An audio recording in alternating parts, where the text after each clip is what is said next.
It's time for Twit This Week in Tech. We have such a geeky and great panel for you. Sam Abul-Samad, our car guy, is here. Alan Malventano, the former Submariner. He now works at Intel. He's also an expert hacker. And all the way from This Week in Enterprise Tech, Lou MM stops by. Lots to talk about. Kaspersky, the first Russian company on the no-buy list, the threat of Russian cyber attacks. Lou and Alan will weigh in on why Russia hasn't attacked yet. And it turns out it was a teenager in his mom's basement who hacked all those companies. It's all coming up next on Twit. Podcasts you love. From people you trust. This is Twit.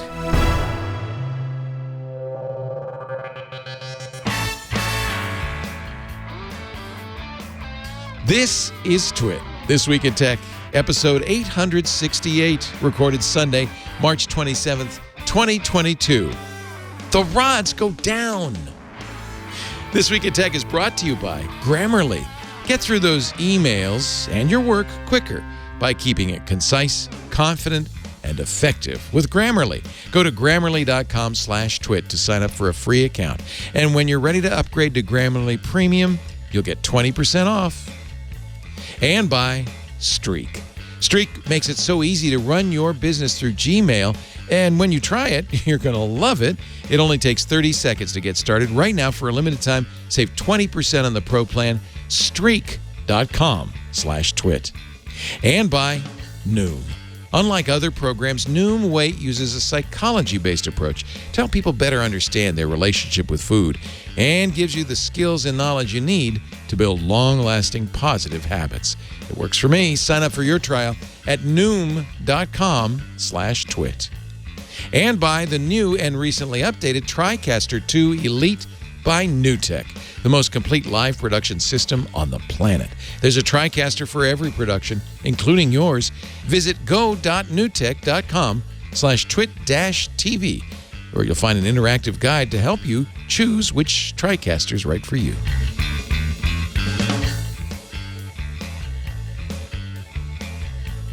It's time for Twit This Week in Tech, the show where we cover the week's tech news, some fun news this week. Fortunately, we got a great panel.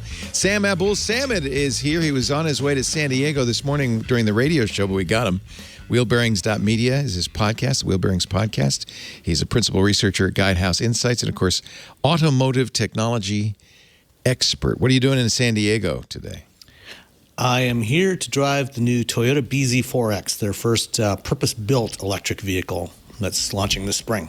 Boy, we talk about electric vehicles all the time now on the radio show. They're just taking off. Everybody's got one. More coming out all the time. Same thing on wheel bearings. Yeah. Like every week it's more EVs to talk about. Yeah, it's great. Also joining us, it's great to see him from This Week in Enterprise Tech, the host, Lou Maresca. Good to see you, Lou. How many children do you have now? Every time I have to check in. I still only have 5 children. Only but 5. Only 5. You deserve an award. I only had 2, and I could barely keep up. 5 is amazing. I'm very impressed.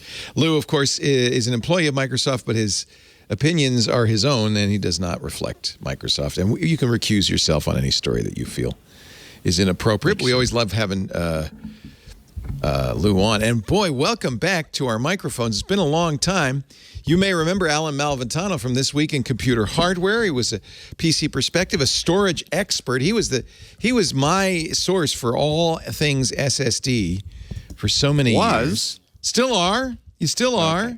Former Submariner from you were a Navy guy, right? Yep. Retired. And retired. USNRET. And he currently is working at Intel. You filed Ryan Shroud over there from PC Perspective. He's a storage technical analyst.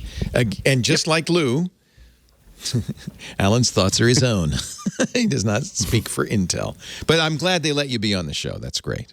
Yeah. I mean, I can talk about storage stuff. Just I'm not here to sell. Specific. I'm not here to sell anything. Octane. That's all I can say. Over and over. Listen, I'm personally a sucker for some Optane. I'm a sucker for some Octane. Over there. Yeah.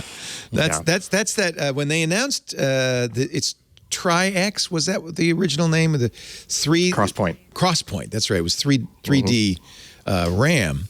And I remember when they announced it, we thought this is going to transform. In other words, it's basically an SSD that's fast enough to act as RAM, or is it a RAM that's non-volatile enough to act as an SSD? I don't know. It's in the middle between between NAND and RAM, right? Yeah, performance-wise. Very cool. But yeah, it is persistent, right? So the power goes off, all the stuff's still there. That's pretty cool. Very, very nice. And I see you have a bobblehead, which is me. No, you don't? Oh, you have that. No, that was Lou. I have the coaster. Lou has the bobblehead. You have the coaster. Lou has the bobblehead, yeah. Well, I'm just glad because apparently the bobbleheads have been making it to places other than, I don't know, places that we would like. Here is an image of, this is live in Palm Desert. Photographer, thrift store junkie, can't believe what I found in a thrift store. The Leo bobblehead. But you know, it is in pristine condition. So, worth a lot of money. I made a mistake. I should have made NFTs, not bobbleheads. There was my mistake. All right, let's start with the hacking because you're here. Alan, tell me what your hacking credentials are. So I don't know. I think it was the last twit I was on or the one before. We discovered that you had a deep, dark secret. Leo discovered it. Might be one of the best spit takes Leo ever did on a twit. Because I caught him right when he was drinking. Is oh yeah, did you know I was in the NSA there, buddy? Yikes. Yeah, but I didn't do. Was that pre-Navy or was that part of your naval service? Part of. So it's related. Okay. Yeah, because there's NSA commands that are joint service commands where you'll have all of the other branches of the military. They'll come and they'll join some civilian folk that work. They'll work alongside the civilians that work at the NSA. Wow. Wow. So my job there was, you were an analyst. Before I did the NSA job, I was in Virginia and I was doing network defense there. Oh, wow. So that wasn't NSA, but that was still network related and like hacking related. But then the NSA side, they do some more offensive, I will say, things, of course. But when I was there, I reverse engineered malware.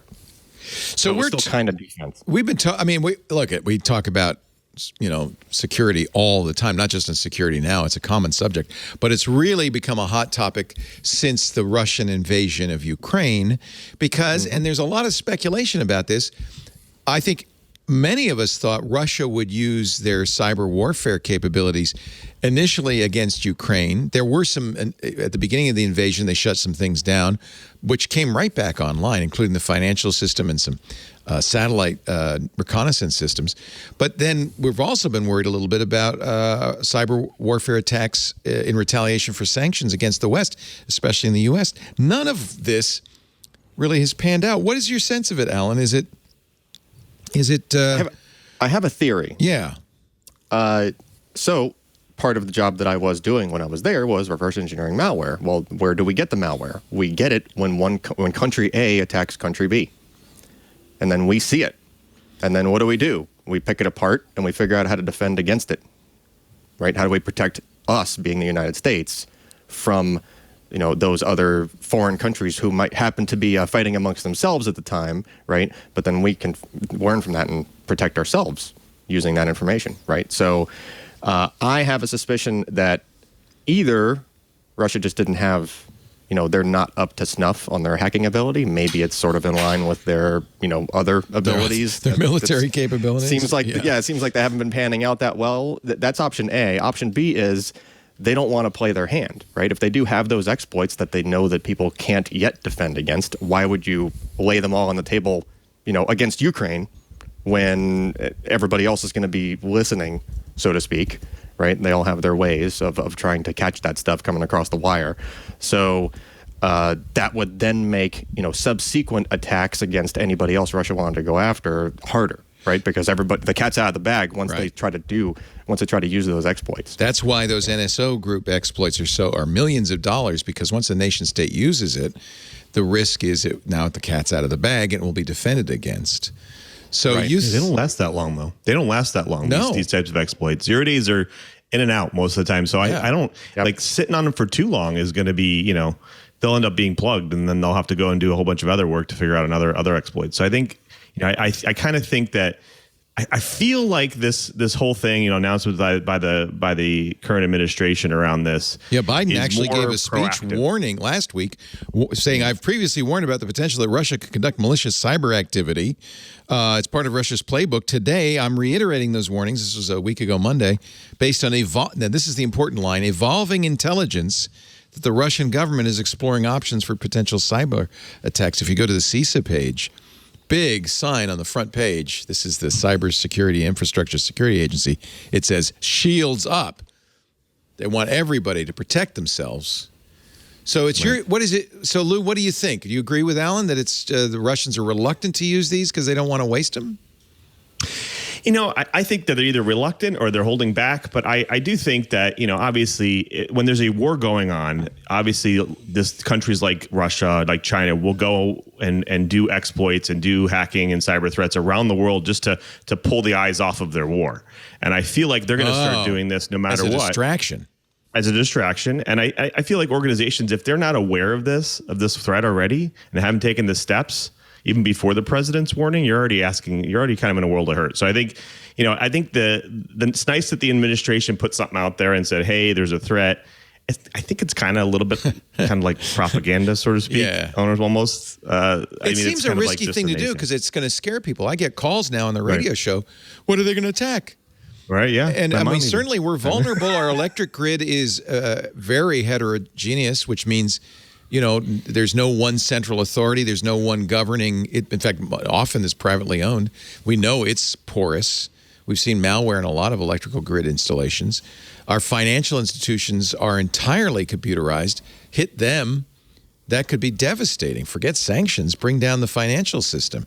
Our food network is very vulnerable. Not only completely electrified, electronicized, but there's only 5 days worth of food at any given time in the supply chain. That's just 3. We saw what happened was it last year or 2020 when they attacked a company, a gasoline distribution, a pipeline company. Colonial Pipeline. Colonial Pipeline. And they didn't actually take down the pipeline system. Right. It was the billing system. Their IT system. Yeah. That was DarkSide, which was, in fact, a Russian malware operation. In fact, I know CISA estimates about 75% of all ransomware comes out of Russia. Whether it's the Russian government or independent operator, my sense is, I don't know, Alan, what you think, but my sense is it's independent operators who are tolerated, if not sanctioned, by the Russian government because of their useful attacks. As far as like attack vectors, it's always like the silliest thing. Like that example that was just given about, like they got into their IT network and they messed up their billing, right? It's always you always get into the weirdest. Oh, and how did they get in? Expecting place. They got in through what was it? It was a reused. It was a password. It was a conventional stuffing attack on a password from somebody who didn't work there anymore. Right. Who had a VPN access, had used a reused password, left. They never deactivated the account. It was just sitting there. Right. And now with so many people working from home and also using VPNs for work, potentially on that same system that they might be using for personal stuff when they're not on the clock and they've, shut off the VPN, right? You're off the VPN. You're not under the umbrella of the corporation's network and their firewalls and whatnot. You're under your own router. You potentially get exploited there. Not even be a prior employee, potentially a current employee, right? Like your personal or your work machine could potentially get hacked, when you're not on the clock, and then you get on the VPN, and now if your AV had not picked that up yet, now you have a vector into, potentially into the work system, right? But that applies across all sorts of industry, right? Not just Intel or Microsoft or any other those kinds of companies, but like any other company where you have some remote workers. Even apply to the NSA. Those guys don't do like a work from home VPN. The same way, not like the NSA contractor.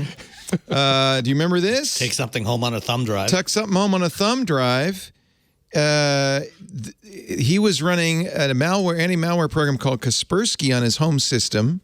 It detected the malware, which was an NSA exploit, and uploaded it to Russian servers where from which it was apparently exfiltrated somehow. We don't know how. Maybe the FSU, and released. That would never. That could never. I will say this: like, despite the fact that Kaspersky is, of course, like Russian affiliated, like they have a history of being a reasonably good reputation as far as antivirus. Not anymore. Not anymore. Yes, of course. I agree. In fact, Dvorak used to swear by it. He said, that's the only one I'll use. But I know, knowing Dvorak, that was probably because he'd had drinks with Eugene.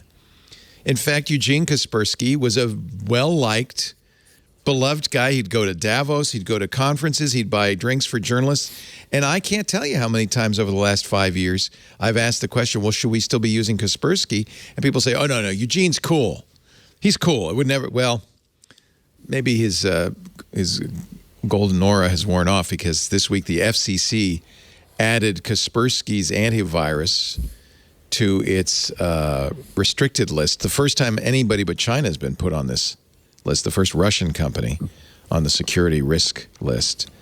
Well, the thing is, even if Eugene Kaspersky is a good guy and didn't do anything wrong, it's a big company. He's probably got thousands of employees. Well, and he's in Russia, where there's a law that says if the FSU wants your data, they get it.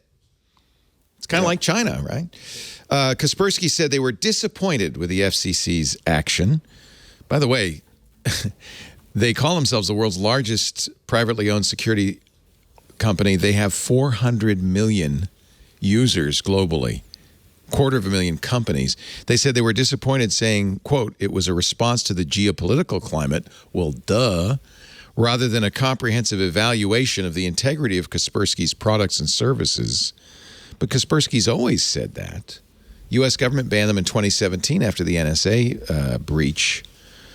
And now the FCC says, which means that no federal agency can, or anybody who's using federal money can buy a copy of Kaspersky. What do you think, Alan? Do you have an opinion on Eugene and the company? I mean, there's no way to know for sure what influence there is, what level of influence there is, right? Which seems to be what has led to those decisions. Yeah. So it's just, but we just can't condone it to this degree where we want, where we're recommending our government employees to go and use this antivirus, right? Yeah. If you're going to use one, just don't use that one, regardless of how good it was. There are still ways, like if you wanted your file to be scanned by that particular tool, there's still places online where you can submit a file for analysis and it'll scan it, it'll bounce it across 20 different AVs and give you a result, right? I think it's a VirusTotal is one of them if they're still up. There's ways to get them scanned, but those folks are doing it in such a way that whatever does get scanned by any of those tools is a system that is not going to then talk back to any of those companies. They sort of isolate it, right? So it's only in and not out, sort of a box, right? And there are plenty of antiviruses, so why take a chance? I guess. Although Kaspersky's very good. I mean, it is a very good antivirus.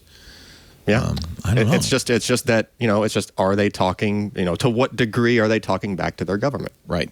That's the question mark. And FCC, without knowing that answer. Yeah, well, and that's the thing. They're not going to tell you why they say this. It could just be the political climate, I guess. I would hope they'd have a technical reason.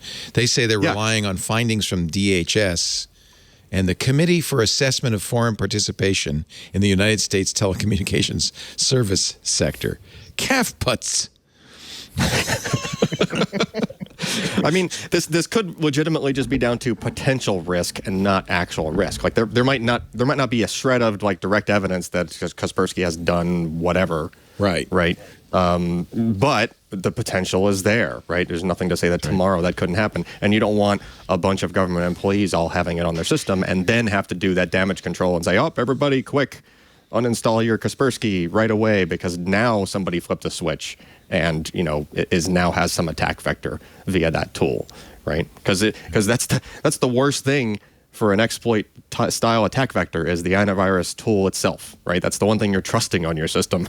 You don't want that to be the thing that's hacking you. I honestly, and we have, we use an antivirus here. We use ESET on our editors' computers because they are compelled to use Windows 8. When we rebuilt, we got new Dell workstations. Did we put Windows 9 on there? What? 9. We put 10 on? Okay, good. We're putting 10 on. But that's very common in a business where if you've got a stable system, you don't want to willy-nilly just say, you got to upgrade. That's normal for normal users, but you don't just want to say willy-nilly upgrade. But at the same time, we run ESET just to be sure. But normally, I will tell normal people on the radio show, you don't need an antivirus. Microsoft has a very good antivirus. Anything you put on your system has the potential for making your system more vulnerable, less reliable, slow down your CPU and all that stuff. So don't install anything unnecessary. And an antivirus is, do you agree, Alan, for most people unnecessary?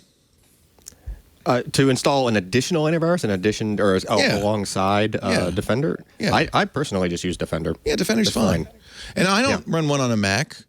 I think Apple's protections, they're not really an antivirus, but Apple's protections are sufficient. But to be honest, I don't run it on Linux either.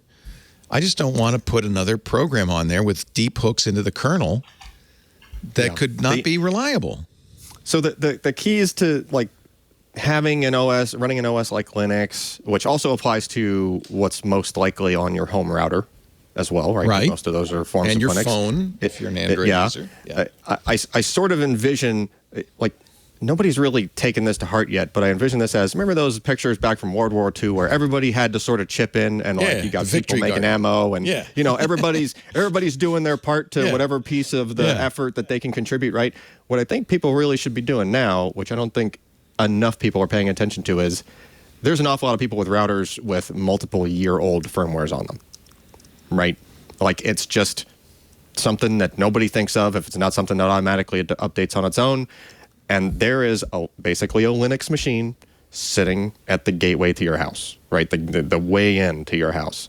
And there have been exploits over the past years, and those apply to those routers as well. There's ways in potentially. So, yeah, people you want to chip in on your war effort sort of thing. Update the things in your homes, and if you're a guy helping out at a small business or whatever, make sure the routers update. That's probably the easiest thing you could do to stave off potential ways in from anybody, not just Russia, but anybody. That's what Shields Up is. It's not just for big business. It's for all of us. Now, I've seen this on Twitter, too. Do you want to do your part in the war effort?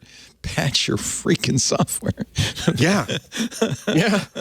It's true, because if you have Steve was talking on Tuesday about MikroTik routers, which have firmware updates, but people never update them.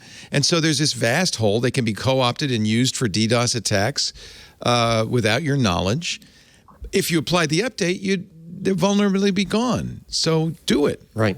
And that's the kind of thing that it doesn't necessarily need to be a 0-day for something that a country like Russia may have something that they That's could pull the trigger on. They don't mind exposing that. It's a well-known exploit. Been around for years. Well, no, it's not that. It's that if they have X number of systems in the U.S. that they own, right? Effectively, they're not going to... Yeah, in effect, a botnet. They're not going to flip the switch on that until it's something that's really juicy that they want to do. They're not just going to do it willy-nilly. They're not going to send U.S. botnet machines trying to attack Ukraine right now, because the U.S. people would figure out what those were in the meantime and have weeks, to get those machines offline, or, attention would be drawn to it at that point, right? Yeah. And people would fix it. And you wouldn't want that, right? So that's the kind of thing that you need to make sure, when it's dormant and not being used yet, but potentially could be used, update the dang devices and shut those security holes. Last year, the FBI was the strangest bulletin, sent out a bulletin say, reboot your routers to everybody. Yep. Reboot your routers, because these, in this particular, the malware we're talking about wasn't persistent. It sat in memory. So if you just rebooted your router, this was 2018, May 2018. The FBI's urgent request: reboot your router to stop Russia-linked malware. And it would go away. And it was probably a matter of it couldn't get back in because they had, taken over whatever that DNS entry was, or whatever something they had to do, or that IP address, right? Usually that's whatever that vector is. They'll figure out some other way to sort of cut it off at the head elsewhere, right? And just protection in that case could just be a matter of rebooting the router. I'm sure there was also something where you should update your firmware also. Yeah, you might, just so you don't get reinfected. Yes, exactly. But at the time, the FBI said the Russia has a botnet of hundreds of thousands of U.S. routers. And when they say Russia, they're talking about Fancy Bear, which is, APT28 is another name. They always have these strange names, which is a Russian group run by the GRU, Russian Military Intelligence. And they said they had a global network of hundreds of thousands of routers under control. And the FBI said, please reboot. Wow.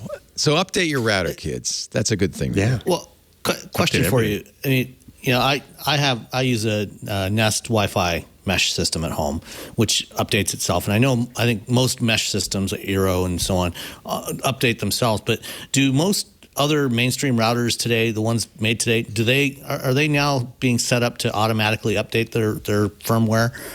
Because I know in the past, updating the firmware on a router was a real pain. Yeah. And for an average person to do that, they're more likely to brick it than successfully update it. That's true.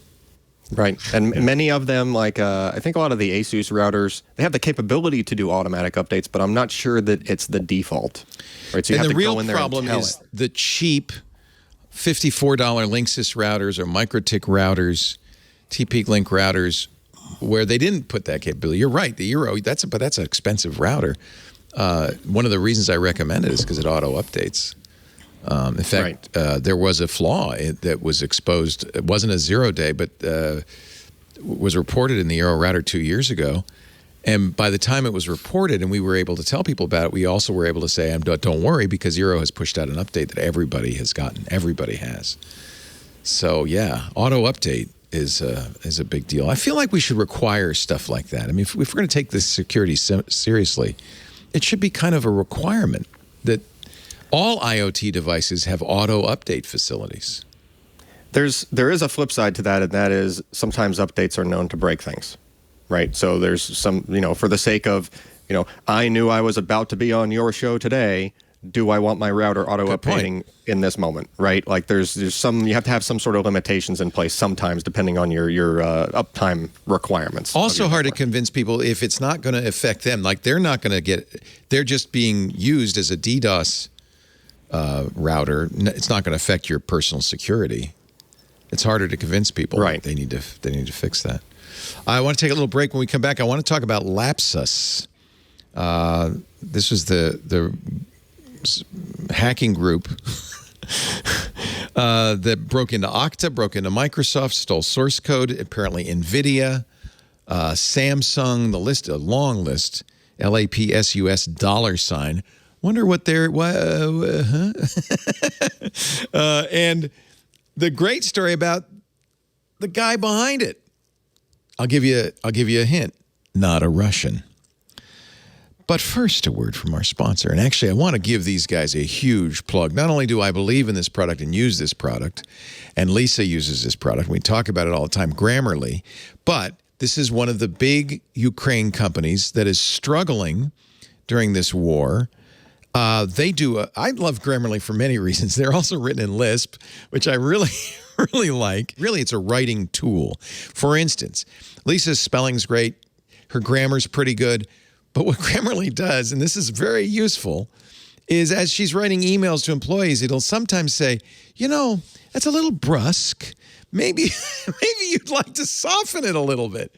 And she always laughs. She says, well, yeah, I'm just very straightforward, but she'll add a little please and thank you. And thank you, Grammarly, for doing that. Grammarly has a free version and a premium version. You can even use it on the website, which is really cool. The thing I'm talking about is the tone detector. That's free. It helps you say what you mean in the appropriate tone and never misinterpret it. Nowadays, as we use a lot of text, especially email, to communicate, it's very easy to miss the tone in email. So it's really important when you're writing your emails that you express it in a way that is not going to raise somebody's hackles on the other end. They have premium tone adjustments that go even further. This is what Lisa uses to help ensure you're being clear and assertive in your emails. Persuasive. They help you be persuasive with a confident and polished tone. They'll suggest more decisive phrases and word choices. I really love that. Grammarly also has a premium feature called Full Sentence Rewrite that will take a sentence that's maybe a little run-on or a little convoluted and I'm always impressed. Come back with a sentence. If you said it this way, it'd be much clearer, and it's true. Rewriting those hard-to-read sentences. They also have clarity suggestions in the premium version that simplify sentences and get your point across faster by cutting unnecessary words and jargon to make your sentences easy to follow. I wish everybody in business used this. The business jargon drives me nuts. And you use it because everybody uses it. It's unconscious.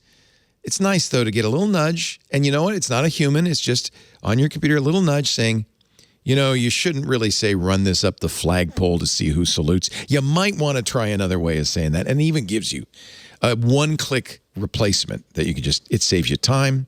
It's free to use. You download it, integrate it into your daily life. It works wherever you are in Gmail, for instance, to help you work more efficiently on any of your projects.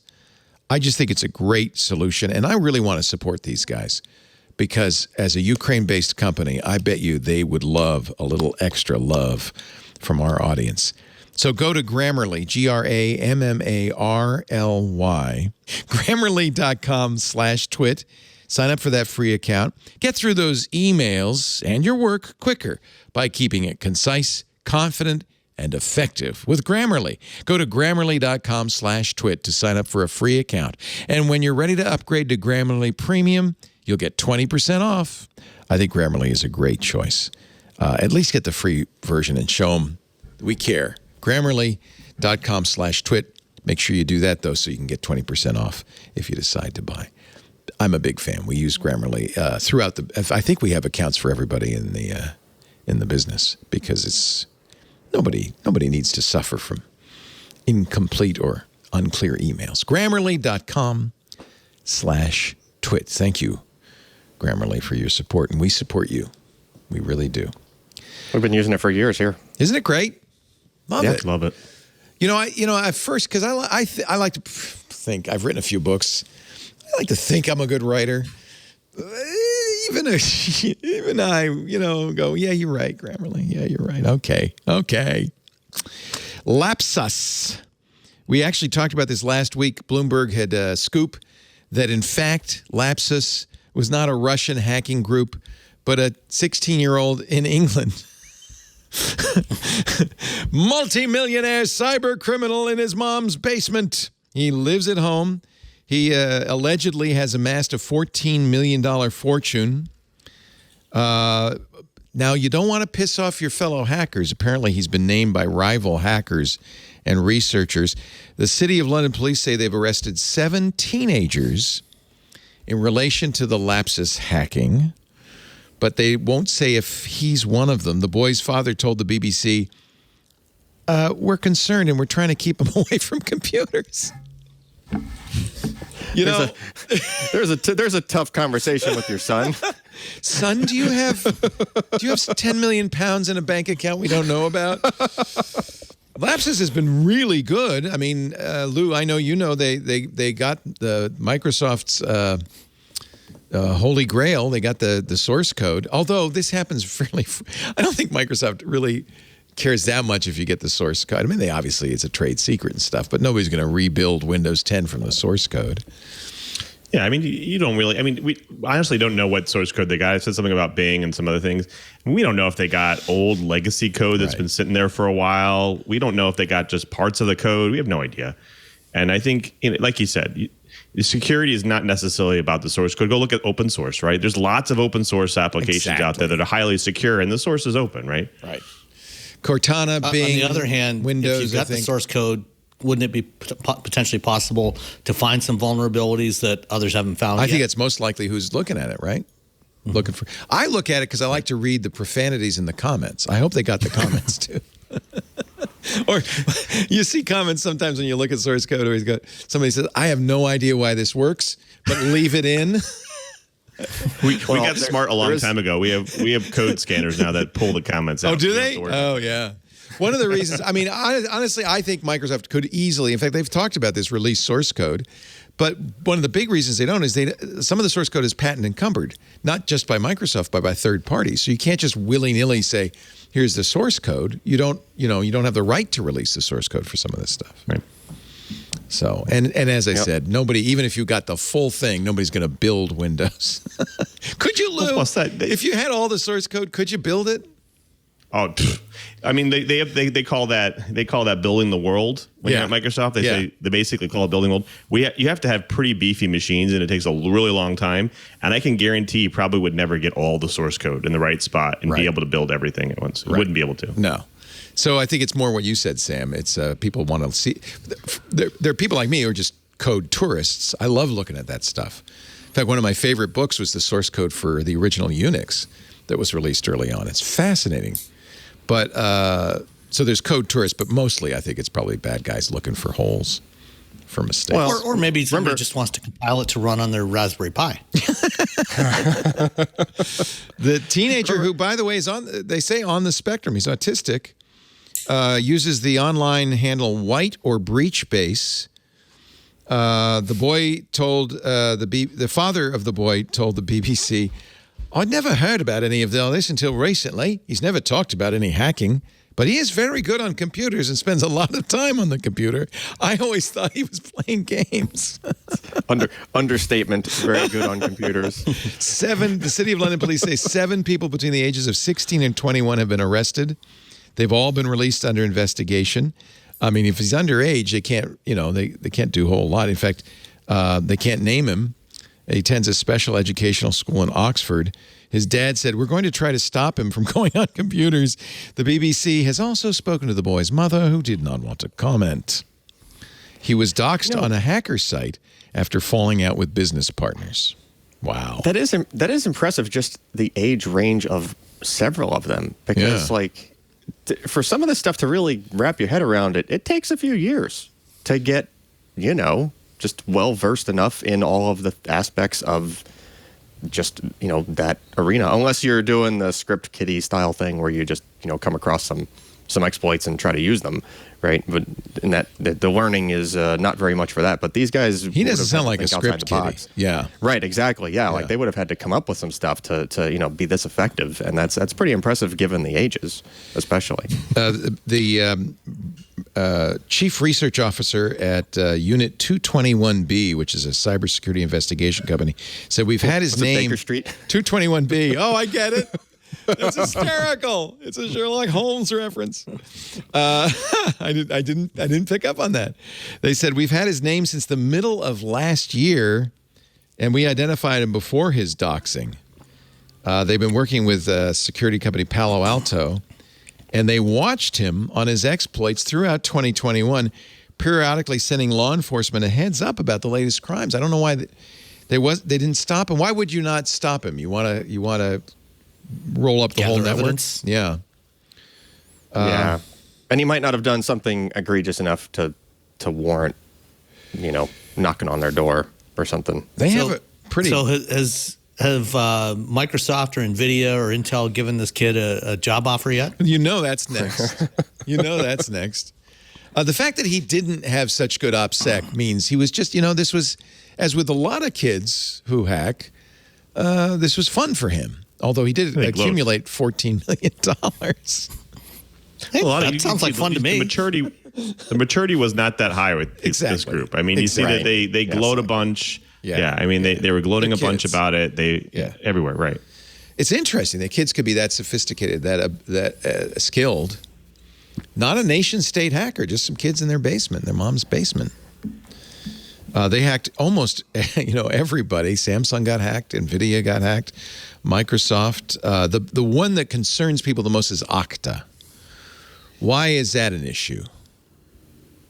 Lou? So Okta, they have this thing called the Workforce Identity Solutions Layer, which is basically a bunch of organizations store their keys to the kingdom on their network. And so if that type of data was exfiltrated, that means that all of those organizations now are open to attacks. And so I think that's why Okta was such a big thing, because they're an identity provider. They're basically, the first line of defense for most organizations. Obviously, if you've enabled other things like MFA and other things, you're in better shape. But in the same sense, these types of keys allow for services to talk to things, right? So you can have special certificates and keys that can have services talk to to your data and so on and so forth. So Okta managed all that, and so people were worried about that. It looks like they said, "Hey, like this wasn't affected at all, so don't worry." But again, it could have been. Yeah, according to Okta's chief security officer David Bradbury, the hackers had accessed.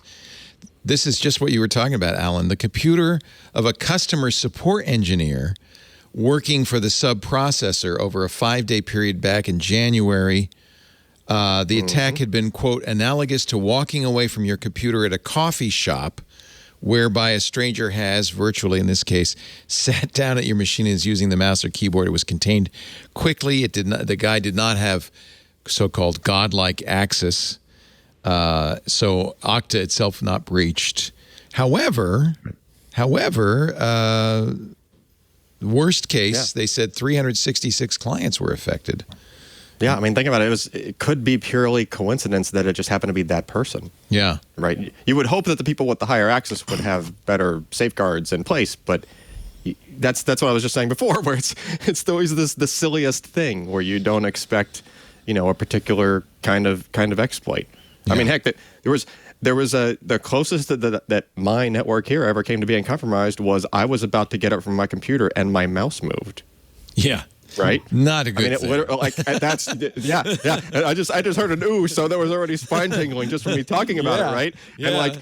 And I was already standing up, so I just casually walked right around to the back of my computer and yanked out the network cable because I was like, okay, what's going on here? Wow. Yeah, and that computer did not go back on my network until everything was completely wiped. Did you have a remote access Trojan on there? Did you find it? Yeah. Yeah, it was a rat. I don't know how it got on there, and it wasn't anywhere else on my network. Wow, if you can get one. But you know right? what? As somebody who works for Microsoft or Intel is probably a target. People are trying all the time, with... Oh, this was I was like, nobody random guy at PC Per.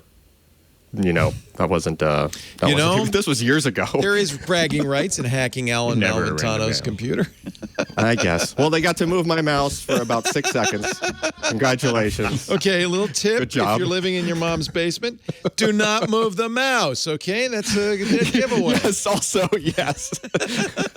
Stay away from the mouse. That's hysterical. That's hysterical. Most of these organizations, Leo, they implement, we talk about this on the show all the time, is zero trust, where like even if the support person had any access to anything, the next time they access something that had specific customer data on it or particular customer data on, they should have popped up another thing. Hey, just make sure your identity is identified that kind of thing. So I can't imagine Okta doesn't have these systems in place, which is why I'm pretty sure they got nothing. Right. Yeah, one hopes, especially a company like Okta or Duo, which they're there to be an added layer of security to companies that are relying on them, would have themselves very good security practices. One would hope. We've seen situations where that's not the case. I think one problem here though is you've got all of these different companies that are being breached in different ways, and modern systems are really complex and often include components from a lot of different vendors. You may have you can have some stuff from Okta, some stuff from Microsoft, maybe some NVIDIA stuff somewhere in the stack, and if you start finding holes in different parts of it, I think you talked earlier about kind of working finding that starting off with an unused VPN account, and then finding your kind of worming your way through the system through all these different That's things. The fun of it. If you've managed to get into all these different things, you can start to make connections between them. I could totally see the pleasure and thrill of that, right? It's like an adventure game. I got in here. Let's see what else I can do. And I think a lot of times, especially these people, these teenagers, younger people, they're not connecting the dots. It's just fun for them. I talked to Mitnick and Adrian Lamo and many others who are very skilled guys, Kevin Polson. It was fun for them. Even Wozniak used to do this as a kid, and it was an adventure. right? Woz used to. But if it might be fun for these guys, but if they start releasing this code or putting it, somewhere in a GitHub repository or wherever it might be, somebody else who wants to do something more nefarious with it could take that and then start, connecting the dots between all these pieces. And that's the real risk. I'm not saying it's a good thing. But on the other hand, I am saying it's probably be great to find an outlet for people like that with skills like that. That's just as fun. Because those are good skills to develop. How did you become a professional hacker, Alan? Well, I was. I wasn't. Did you study it in school? Did the Navy teach you? Where did you learn that? Okay, so I was running reactors on subs, and then I transitioned over to do the network stuff. That they don't necessarily teach you how to be a hacker right away.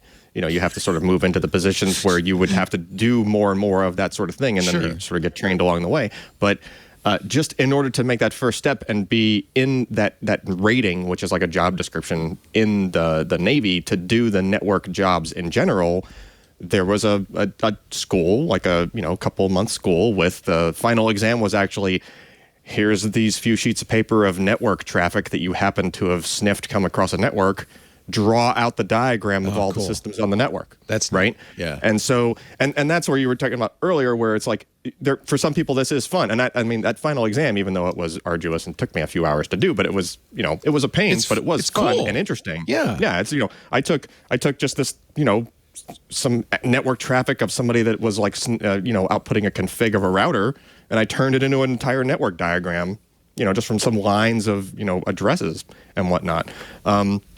But that's not, that's mostly for defense or just understanding networking, right? That's sort of baseline fundamentals, which you would then build if you went and worked somewhere where they were doing more hacking style things. Then you would have to go to more schools and build up your knowledge more, right? All the schools that I went to were more along the lines of reverse engineering and like defense, things like that. But we did have red team, like people in the building. They call them red teams. And that's not just in the military. I mean, there's civilian companies that do red teaming, and that's the kind of thing where those kids would do great at, right? Like, go work there. You could potentially make a heck of a lot of money. Maybe not the exploitive levels of money that those kids were making, sort of blackmailing people, but 14 million's a little more than any of. Yeah, yeah. I mean, you could certainly make a good, honest living if you have a sharp skill set doing that type of exploit work, and in those cases, you would be doing it legally with the permission of the companies who you're contracting with. Where they basically say, "Look, we want you to attack us. Here's the window of time where you're allowed to do it. Here's the boundaries where, we don't want you to like shut all of our servers off, please." That kind of a thing. The early guys were into the system that they were looking at was the phone company. Ma Bell was a fascinating kind of network problem, kind of like that piece of paper problem you were given, where they were trying to figure out how it works. And I remember John Draper, better known as Captain Crunch, telling me that they used to dumpster dive behind the phone company looking for manuals. And when they found the manuals, they would pour through them. I mean, stuff that you and I would look at and go, good Lord, who cares? And they would pour through them. He's the guy who figured out that a 2600 hertz tone would trigger the switching equipment to give you access to the long-distance phone calls for free. That's why he was named Captain Crunch, because it turned out that was exactly the tone that the Crunch whistle that came in a box of cereal put out. But they had that same kind of mindset where somehow they were fascinated by complex systems and deducing how they worked. Right. Yeah, there's a certain subset of folks that just have a really high aptitude for that sort of thing, and some people just kind of love it. Yeah. Just it's a challenge, right? Like, I had to learn an awful lot of layers of knowledge to understand all the stuff of reactor theory to run reactors on submarines. Yeah. Right? Yeah. I mean, there's all sorts of, if you watch the Chernobyl series, they sort of touch on like all the complexities of how did this reactor melt down and what were all the things that led into it, right? And that was, that was like a half-hour discussion that they did at the end of that series, and that was a super oversimplification. I loved that. Did you love that though? Wasn't that a good? It was excellent. Yeah, it was. They those are all the exact principles. Everything was correct, right? That's exactly how all that stuff works. Xenon is a thing that tries to shut the reactor off, and all those things are, They pronounced it the way Russians pronounce it, in Xenon, which threw me off. But but yeah, I mean, all that stuff, and there's just a certain type of, people with a certain type of mentality who just really enjoy the, technical something that has technical manuals, right? The reactor plants on the sub had just, entire cabinets full of books, right, for you to study and learn all parts of those systems, right? So imagine you have this black box of a system like the Malbell thing, and you're like, well, I want to really know how this works, right? Again, it would be great if they worked there. I'm sure they would be amazing employees and probably do great things for the company. But from the outside in, you just dumpster dive the manuals and try to learn how the system works and then figure out ways to, do creative things with it. There was a great game I played on the Atari. I think it was called SCRAM. It was a classic simulator game where you had to scram a reactor before it melted down. And I'm sure, it was primitive even compared to the description of how a reactor works in Chernobyl. I don't think we had any xenon in there, but it was really fun to try to keep the reactor running without boiling off the liquid. It was really cool. But I don't think I had that, because when I first met you, Alan, you were talking about, the controllers in these SSD drives and the variations. And I think I saw that even then, that kind of fascination with complex systems and how they work and how they interact. And that was very much the same sort of thing, right? Outside looking in, this is a black box. It's misbehaving in some way. How do I find out? Just by poking at it with, asking it to do different types of requests, and then does the performance go up or down after I've done those, right? That's the same sort of thing, right? You're poking at it with a stick, see what makes the thing tick, right? You can, by the way, if you want to play SCRAM, Chris Crawford's classic game from 1980, it's on, thank you, Brewster Kahle, Internet Archive. You know what's amazing about this? Somehow I did not know that this existed, Leo. Oh, this is I was playing it on an Atari 800. I had no idea. And I didn't. Thank you to the chat room for finding it for me. Building a nuclear power plant, and then you have to keep it running. Alan, it might have saved you some study time. It looks like they just built it randomly. Chris was kind of a genius game simulator, waiting for NRC license. I guess you have to get your license. Oh, there we go. That's cute. There we go. That's cute. We got our license. Now you've got the pressure, the temperature, the workers, how many megawatt hours you're putting out. I'm sure it's much simplified, but still, it was a fun game. Yeah, that's definitely a reactor. It's doing some stuff. I've always wanted to ask somebody who ran a nuclear reactor how accurate this was. It's got loops and stuff, and then there's the heat exchanger, and here's the rods. Parts. See, those are the rods, and I can lower them or I can raise them. Yeah. Well, I don't understand if they call it SCRAM. Is it to not make it so you had to scram the reactor? Like you got to keep it running? SCRAM is that the idea? Yeah, I think that's what it is. I think it starts to overheat, and you have to kind of manage the rods and so forth. Yeah. A SCRAM. Because if the goal was to scram, you would just hit SCRAM, and then the game where you're like, I won. SCRAM is what? Pulling the rods completely out so that the reaction ends. No. In. Rods go in. Yes. Rods go in, but doesn't that increase the reaction? No, well, okay. The rods. Don't let this guy run into the reactor, please. But I thought I was supposed to take him out. Okay. The control rods are not the fuel rods. The control rods slow the reaction down. They absorb neutrons. Yes, They're made of hafnium. They get in the way of the chain reaction. I remember now. Yes. Remember that when you're, when you happen to be touring a reactor plant and everybody dies and you have to be the guy to save the day, the rods go in. In. Not out. The control rods. Okay. Got it. Okay. Let's. By the way, if Leo's running the reactor, it's time to scram. Yeah, exactly. Now we know. Get the hell out quick. I don't know if you can run far enough or fast enough. Let's take a little break. I want to talk about the EU preliminary provisional law that Apple is not going to like. Not one cotton-picking bit. Alan Malventano, our Submariner, is here. He is a technical analyst at Intel. And I have to apologize. We used to have you on all the time. And as soon as you went to Intel, I thought, well, I can't have him on anymore. But thank you to Intel for letting you join us and save us from nuclear meltdown. We appreciate it. Honestly, most of it was I was just busy. Well, we're glad you're here. With storage things. Glad you're here. Also with us, Sam Abul-Samad. He's my car guy. He's every week on the Tech Guy radio show. He has his own podcast called Wheel Bearings at wheelbearings.media. He is an expert on all things car, principal researcher at Guidehouse Insights. Great to have you, Sam. You're in San Diego. Yeah, actually in Encinitas right now. Oh, nice. Love that area. Yeah. We'll have a good time. Also with us from his new home on the East Coast, you relocated, Lou Maresca. I did. Did you take the kids with you? I did take the kids with me, unfortunately, but yeah. No, you have the sweetest boys. Are they? It's all. I It's do. 5 I do. boys. Yeah. Wow. Yeah, keep me real busy. Busy. Are you going to keep trying till you have a girl? Is that what's going on? I think we're not going to do that. No.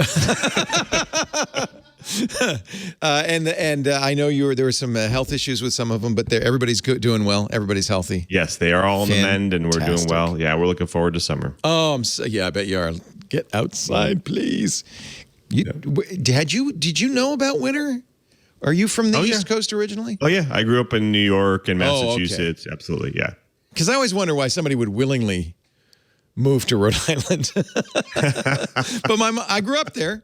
But as soon as I found California, it was like, well, why would you leave California? But my mom lives just literally like around the corner from you. So yeah, she does. Yeah, I'll come it's out great. and visit It's sometime a beautiful soon. place. Yeah, there's beaches. There's just lots of great stuff I here. know. It's actually, I love it. And I do kind of miss that great feeling of fall. And then, of course, now is a great time of year because you've been suffering all winter and the sun starts to shine. The birds, robin redbreast comes out and spring is here.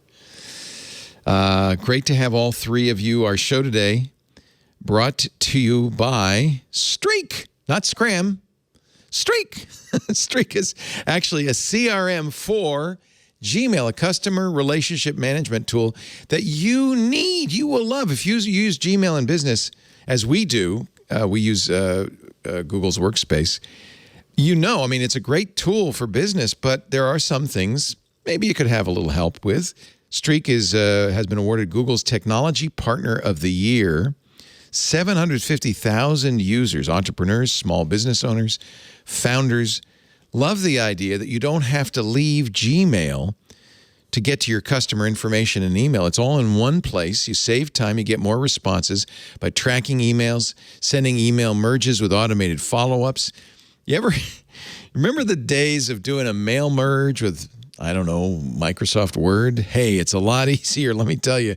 With this, you never have to leave your inbox. It takes 30 seconds to get started. Send out your mailings. Keep track of your customers. All you have to do is add Streak's extension to your browser. You're ready to go. Keeping track of your customers is, I think, just the best way to serve them. So that when you're in contact with them, you know the story, you know the history, you know them. It is huge. And Streak will let you do it so easily, so transparently. It's easy to run your business and all within Gmail. And when you try it, you're going to love it. Get started right now. It shouldn't take you maybe less than a minute before this ad is over, in fact. If you go to streak.com/twit, and right now for a limited time, 20% off the Pro plan. STREAK, streak.com/twit, 20% off the Pro plan. If you're managing customers, support tickets, if you're doing job searches, buyers and sellers, there's nothing like it. Streak.com/twit. And we thank them so much for supporting our show. Not yet a law in the EU, but boy, I think Apple and Google both lobbied hard against this. A law that would force Apple and I guess Google and anybody who has a store, you have to be a company with more than 75 billion euros value, annual sales of 7.5 billion, and 45 million monthly users. I think Google and Apple both qualify. Then you have to offer third-party payment options instead of your stores. This is something Epic sued Apple over and lost, although that's on appeal right now, saying we don't want to pay 30% to Apple. You could, and I think even more important to me, I don't care so much about that. That's something maybe developers who don't want to give Apple 30%, companies like Netflix and Amazon and Epic.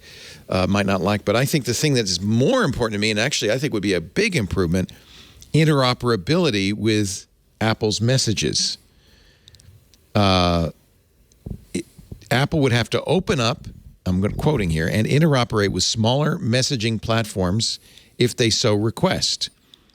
Users of smaller big platforms would then be able to exchange messages, send files, or make video calls across messaging apps, giving them more choice.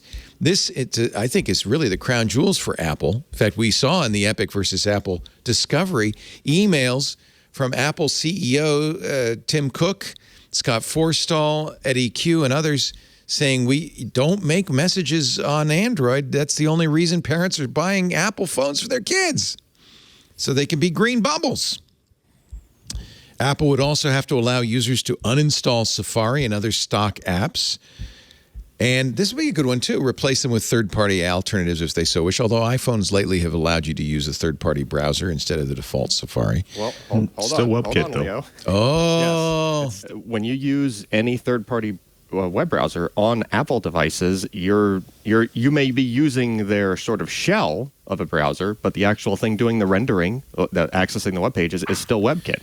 This is a perfect example of, I'll take this position, why government maybe shouldn't weigh in on these technical issues. I think the EU legislators say, well, you just make them uninstall Safari, make that an option. Don't understand, that's not a solution. Right. You'd have to say, oh, you can use some other rendering engine. Chromium or whatever. Yeah. Yeah. Right. Which now there may be some downsides, or maybe Apple's doing some, power efficiency style stuff with WebKit that makes a, better experience on an iOS device, regardless of which browser, you're using with it. Fine. But I don't know. My personal belief is that if I put Chrome on an iPhone, it should be Chrome. Right? I agree. And in the case of iPhone, it's not. It's WebKit with a Chrome yes. on top. Right. Yeah. Right. Gatekeepers, again, Apple, Google, companies, I guess Facebook would qualify. Although if Facebook's value keeps going down, pretty soon they'll be low enough they don't have to worry about this. We'll have to make it as easy to unsubscribe from services as subscribe. Yeah. For the most important software, for instance, web browsers, not require this software by default upon installation of the operating system. Ensure interoperability of messaging services, basic functionalities. I think that would be... Doesn't mean that Apple would have to make messages for Android, however. It just means... I think this one might be... No, but if Google wanted to make their messaging app work with Apple messages, then they would have to allow that. Oh. Yeah. Apple or any third party. Anybody could make an Android app. Oh. Yeah. That's interesting. Allow app developers. It's not going to require Apple to make an Android messages app, but anybody else could do it and tie into it. Right. Tie into their platform. Right. So I they like just have that. to provide the APIs. I like that. Right now, you have to jump through hoops to get Apple messages on an Android device. I like it right up until the point where I start getting spammed by the random person that has an app that has access to their network. Oh, good point. Yeah. and then, I'll channel Alex Lindsay on MacBreak Weekly because he's dead set against any of these changes. I think he has a point that the way Apple does it, admittedly, to Apple's benefit, it's lock-in, it's proprietary, it's a silo, but the way they do it also makes it easier and cleaner for users. Mm-hmm. And that's a good point. That's a good point, but more secure too. I think users should have the right to, if they want to make their life messy, they should be able to do it. You should have the right to be less secure. You should, you shouldn't be locked into a particular means of doing something. If you want to take that risk, you should be allowed to do that. There's nothing stopping people from using things like WhatsApp and Telegram, though. I think that's the big problem with all of this is that they're not going to go stop these. They're not going to make them be interoperable, which means then people are just going to move to those. I just don't understand this line of thinking, unfortunately. Well, the problem with that, and particularly for messaging apps, probably more so than anything else, is, you really are that. I mean, that is probably the one place where the network effect is the biggest factor. You can switch from Apple Messages to WhatsApp or anything else, or Signal or whatever you want. But if you can't get all the people you communicate with to come over as well, then it's useless to you. So you should have the ability to go from WhatsApp or Signal or Telegram to Apple Messages or to WhatsApp, or to go back and forth between any of these, from any of these. It should be a many-to-many relationship, not a one-to-one relationship. Yeah, it's shocking how high a percentage of folks will just use the default thing. Whatever's there. The tyranny This of is the what came on the phone. Yep. Yes. Yep. Right. And they, many people in that group don't even realize that they can install extra apps. They're like, oh, I could put WhatsApp on there? Oh, okay. Yeah. That's right. They don't understand the difference between the green and the blue on iMessage, right? They just know they don't too. want those bluebies in there. Right. Yeah. Well, yeah. But you know what? It is a strong lock-in. I've mentioned this story before. I asked my son, who was in a fraternity at CU Boulder a couple of years ago, I said, how many kids have Android? How many iPhone? He says, there's only one kid with Android. And he's the blue bubble. He's left out of all of our group conversations.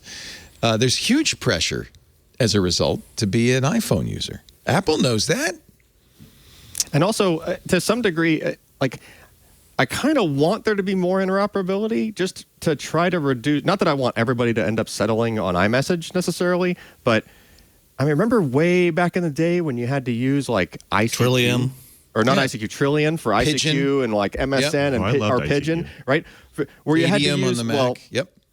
Yeah, and I still remember my stupid ICQ number even right now. I don't know why. So do I. That's crazy. What's your ICQ number? Go ahead, tell me. 169-6682. You guys remember your ICQ numbers? See, it doesn't matter if somebody spams me, because I haven't logged into that in 10 years. Probably you still have that account. Lou, do you remember your ICQ number? I do, 144114. Oh my God.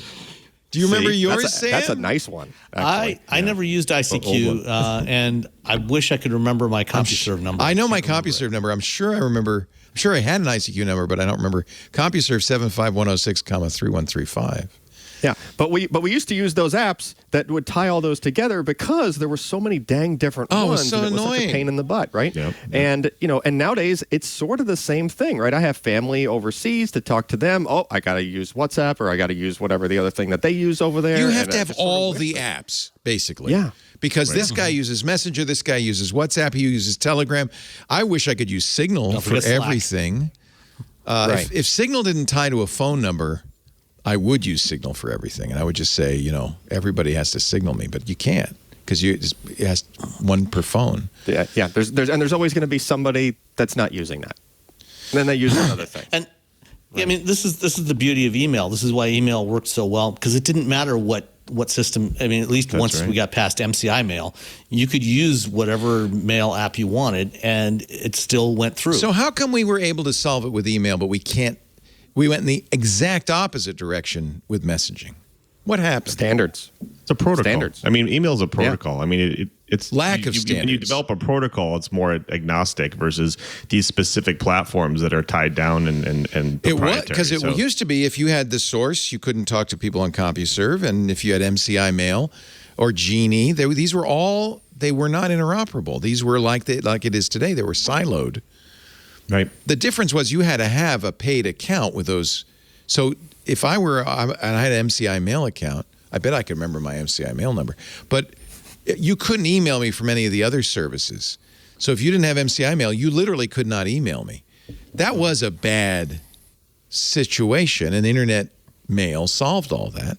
And eventually everybody kind of conceded. Today you've got companies that say, no, this is my business model. I'm not going to let iMessage interoperate with anything else, or Facebook Messenger. So I, in that respect, I think the EU is not wrong. It would be nice. I don't know if you can have a legislative solution. By the way, well, I think the key to a legislative solution is it needs to be technology agnostic. The regulations can't specify that you have to do it a particular way. They just you have to specify what is the end result that you want. You want any messaging system to be able to talk to any other messaging system. It needs to be results oriented, not specifying a particular technology solution. And if you do that, then well, they're not saying you have to use XMPP. They're not going that far. They're just saying it has to be interoperable. Yeah, they're kind of targeting them. They're kind of targeting the bigwigs, right? They're saying that you have to make a certain amount before we start targeting. Oh yeah, right? So they're absolutely. So they're kind of targeting those specific. Well, it's kind of a form of antitrust, and the EU's view of antitrust is very different than our view of antitrust in the United States. But although I have to say it's going in this direction as well in the U.S. By the way, this is not a light fine. Again, this is provisional. As I remember, it's a complicated system, but every country has to ratify it before it's the rule of that country. If the gatekeeper violates the rules laid down in the legislation, the EU says the fine can be up to 10% of its worldwide revenue. Billions. This is not that slap on the wrist 5 million euros that the Irish state authorities charging Apple every week. For a repeat offense, up to 20% of worldwide revenue. Yikes. So I guess the overarching question for the three of you is this should legislative bodies do this kind of thing or not? Are they the right people to do this, Lou? I don't think so.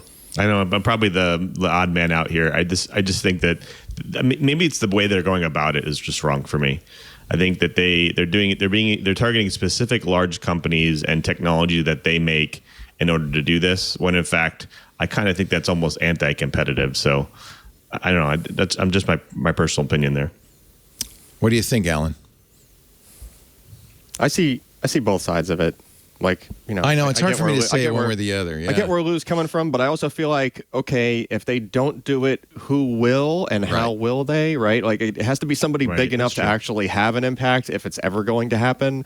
Not necessarily that I support how they're doing it or how they're going about it. So that begs the second question. Does this need to happen? Is this something we need, or can we just go on the way it is?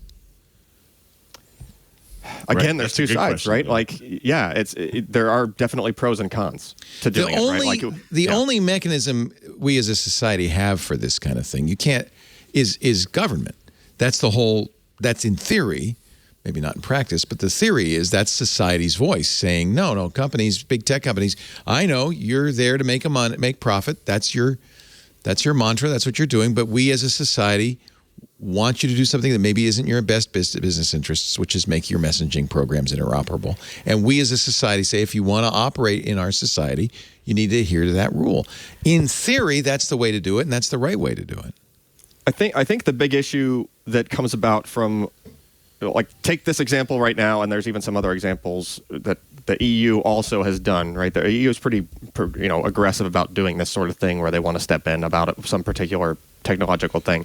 My sort of beef with it is the same thing that's making all of us collectively roll our eyes about the WebKit thing, for example, right? It's like, well, these guys didn't know the whole story, like technologically, right? They didn't have their minds fully wrapped around the issue at hand and how to address it and all of the little caveats that might come along with it. So, of course, once they make the decision and the requirement comes down, it seems boneheaded to those who actually understand. And it's like, well, you guys didn't make an informed decision, right? Like there was some decision like a year ago or something with respect to, I think it affected Tesla the most, but it was targeted at, like, if a car has like some autonomous type feature, then it can't like turn at this exceeding this number of G-force, right? That sounds like a good law. Well, no, but it was such a low number that it was like you basically had to make a turn like a grandma, right? So it was like you couldn't even make a turn like a normal, right? And it was like, and it was to the point where, and it was to the point where if you as a regular person tried to adhere to this restriction just driving normally, you would have pileups behind you, right? Because you're just it's to the point where it's hazardous. That's just that they chose a wrong number. Yes, but again, it's the whole, like, you didn't fully think this out, right? Did nobody sit somebody in a car and it's like, sit somebody in a car and do this much of a G-turn and see. In the defense of government, that's part of the process. Is you propose a law, somebody points out that's driving like a grandma. You say, all right, what if we make it 3 Gs? It's not a done. This is it, done and final. There's a process, and it can evolve. The Constitution has many amendments. I don't think that that's a strike against it that they chose a bad number. Well, in a lot of these cases, by the time the information gets out, like it's already sort of a done deal, and then you have to have this insurmountable. Then the car manufacturers have to implement it, whether or not you're going to change it down the road. Right, and then everybody has to complain about it for weeks or months to finally they meet them back in the middle. They should have met them back in the middle before everything was set in stone. On the other hand, I don't think Tesla should be able to roll through stops. right, I agree with you. I agree with you there. To defend the regulators a little bit, the regulatory process is not something that happens quickly, which is both good and bad. It's a process that often takes years. And I'm not quite sure exactly which one you're referencing there, Alan, but generally, they'll put out. And this isn't just for vehicles. It's for everything, every regulatory process. They put out a notice of proposed rulemaking. Here's what we're thinking about. You got 90 days, 6 months to give us comments. We'll evaluate that. And even before they get to that point, they've usually done years of research and analysis before they even do that NPRM. And then, then there's the next stage. They iterate through that, sometimes several times before they finally come up with a final regulation. Yeah. Of course. And in that case, the fault really lies on the other parties for not paying attention necessarily to those most big companies have people that are keeping an eye on this, and they do respond and comment on these notices of proposed rulemaking before they ever get to that stage. So on the other hand, rare if you're Elon, you might be tweeting that the National Highway Transportation Safety Administration are the fun police. Yeah. This is when they told Tesla, that thing that makes fart sounds as you drive down the road, you got to turn that off. That is not okay. They just don't think CEO should be acting like 12-year-olds. Yeah. He's had some fun with NHTSA. I don't know where he stands these days. I'm with the NHTSA. Yeah. Even though none of my cars have that sound maker on them because they're early enough to not have had it, and I kind of find that whole thing annoying myself, because if I'm coming up on somebody, I'll tap the horn, like I'll make it obvious that I'm. Well, you do need, and I don't think he's arguing against this, and this is actually a requirement of NHTSA, is some sort of sound so that blind pedestrians and others know that an electric vehicle, which is otherwise much less noisy than an ICE vehicle, is near. But the key is that the sound shouldn't has be to a be fart standard sound. It has to be a standard sound so that it's understood that is a car. quiet vehicle. Not somebody just had a lot of burritos coming down the road in your direction. My Mustang Mach-E has a low whining sound when I get below, I think, 8 miles an hour. I don't have a problem with that. It also has, and there's a lot of actually Mustang owners who don't like this, it has a backup beep, like a truck. Is that, Sam, why? That's part of the same set of rules that. Are all cars going to have backup beeps now? Well, for not necessarily a beep for the backups, but some sort of sound when they're backing up for anything that's operating in electric mode below 20 miles. Oh, it's just because it's electric. Okay. Yeah. Well, and it applies to hybrids as well. So if you're driving a hybrid, and the Mustang doesn't make a beep when it's backing up, does it? Yeah, like a car. A truck or a forklift. Okay. It goes beep, beep. They must have changed that, because the last time I drove it, it didn't do that. Yeah, I've seen on Reddit a number of owners complain. I don't mind.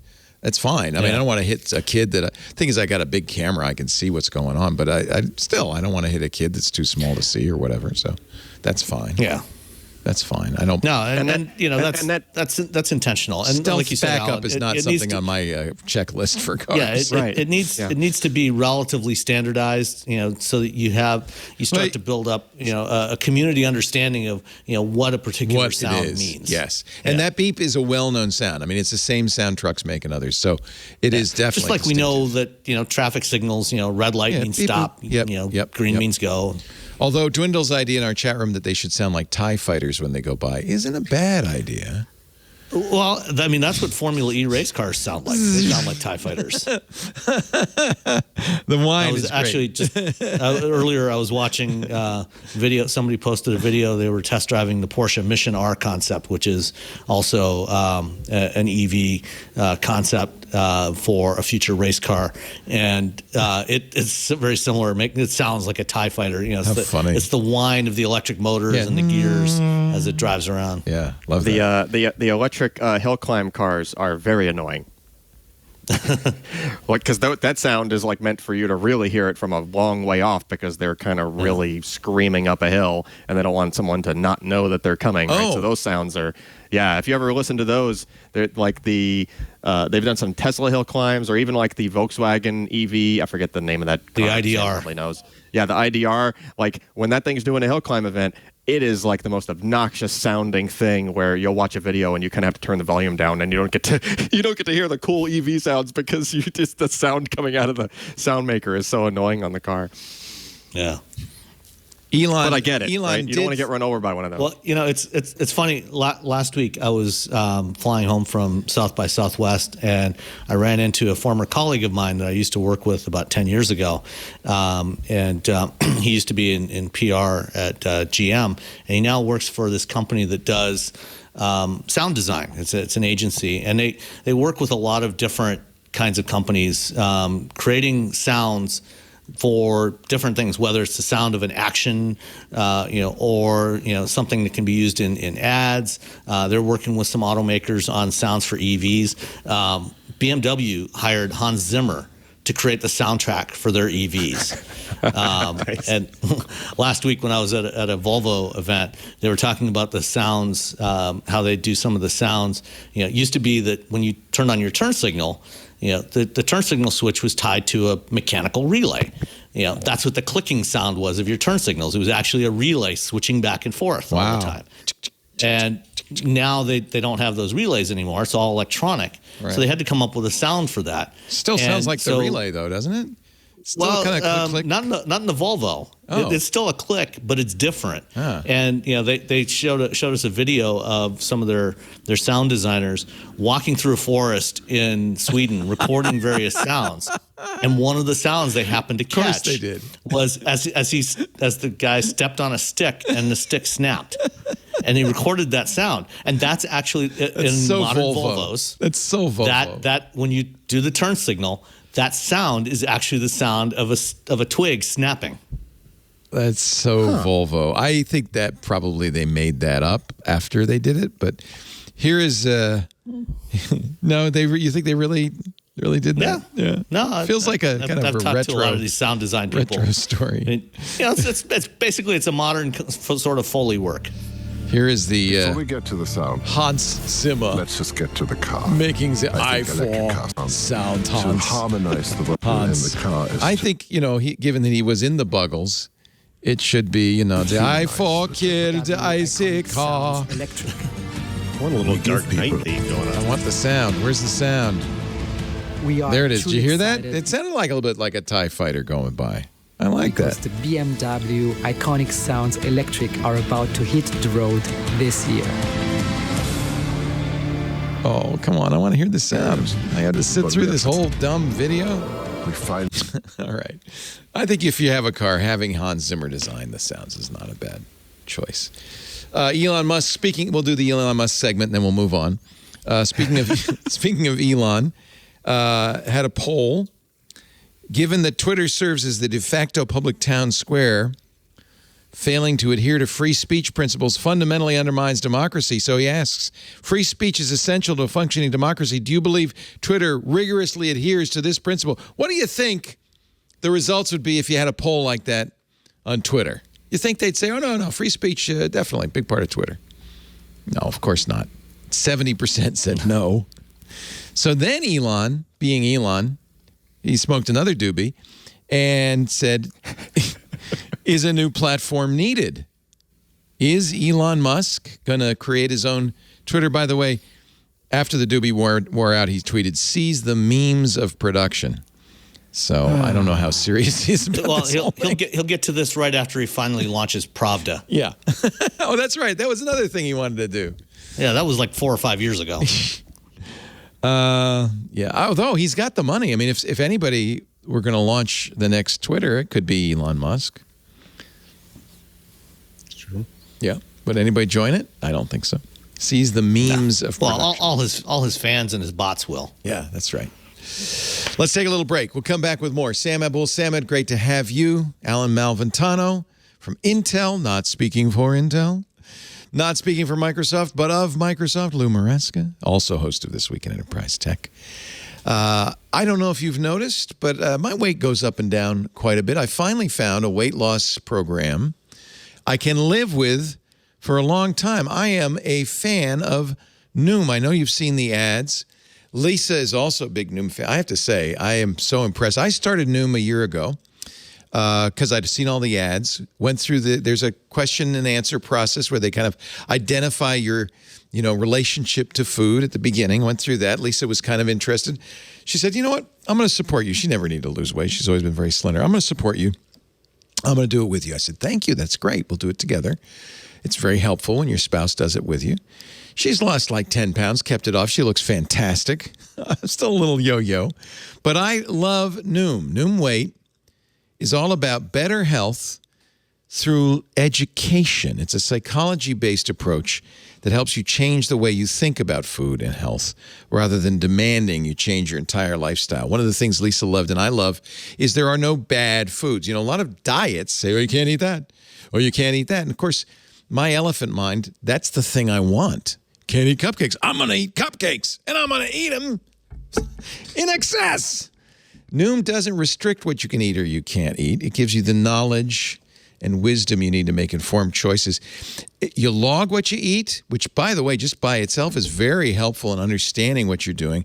And then they have these lessons in which you learn about your relationship with food. For instance, I'm a fog eater. I eat unconsciously. And so they gave me a lot of tips that helped me be very conscious and mindful as I'm eating. Lisa and I will do that together. She said, turn off the TV. Let's put your fork down after your first bite. Taste it. It's fun. I love doing it. Noom understands building long-term positive habits can be hard, and it is filled with ups and downs. It's about progress, not about perfection. And everybody's journey looks different, but I have to say Noom works. I love it. I feel better. I've lost weight. My clothes fit. Lisa looks great. It really works. In fact, 75% of users finish the program. That's unheard of. And I think because it's based in science. It's not airy-fairy. It's not made up. Science is at the heart of everything they do. They've published 30 peer-reviewed scientific articles that inform users and practitioners and scientists and the public about how Noom works and about how effective it is. It's proven. With Noom, taking care of your health is empowering instead of stress-inducing. I know you've seen the Noom ads and you've seen all the publicity about Noom. I'm here to tell you it works. It worked for me. It works for Lisa. It works for so many people we know. And it's not punitive. You don't have to fear, you get a bad day, an off day. You haven't ruined your program. Noom helps you get back on track.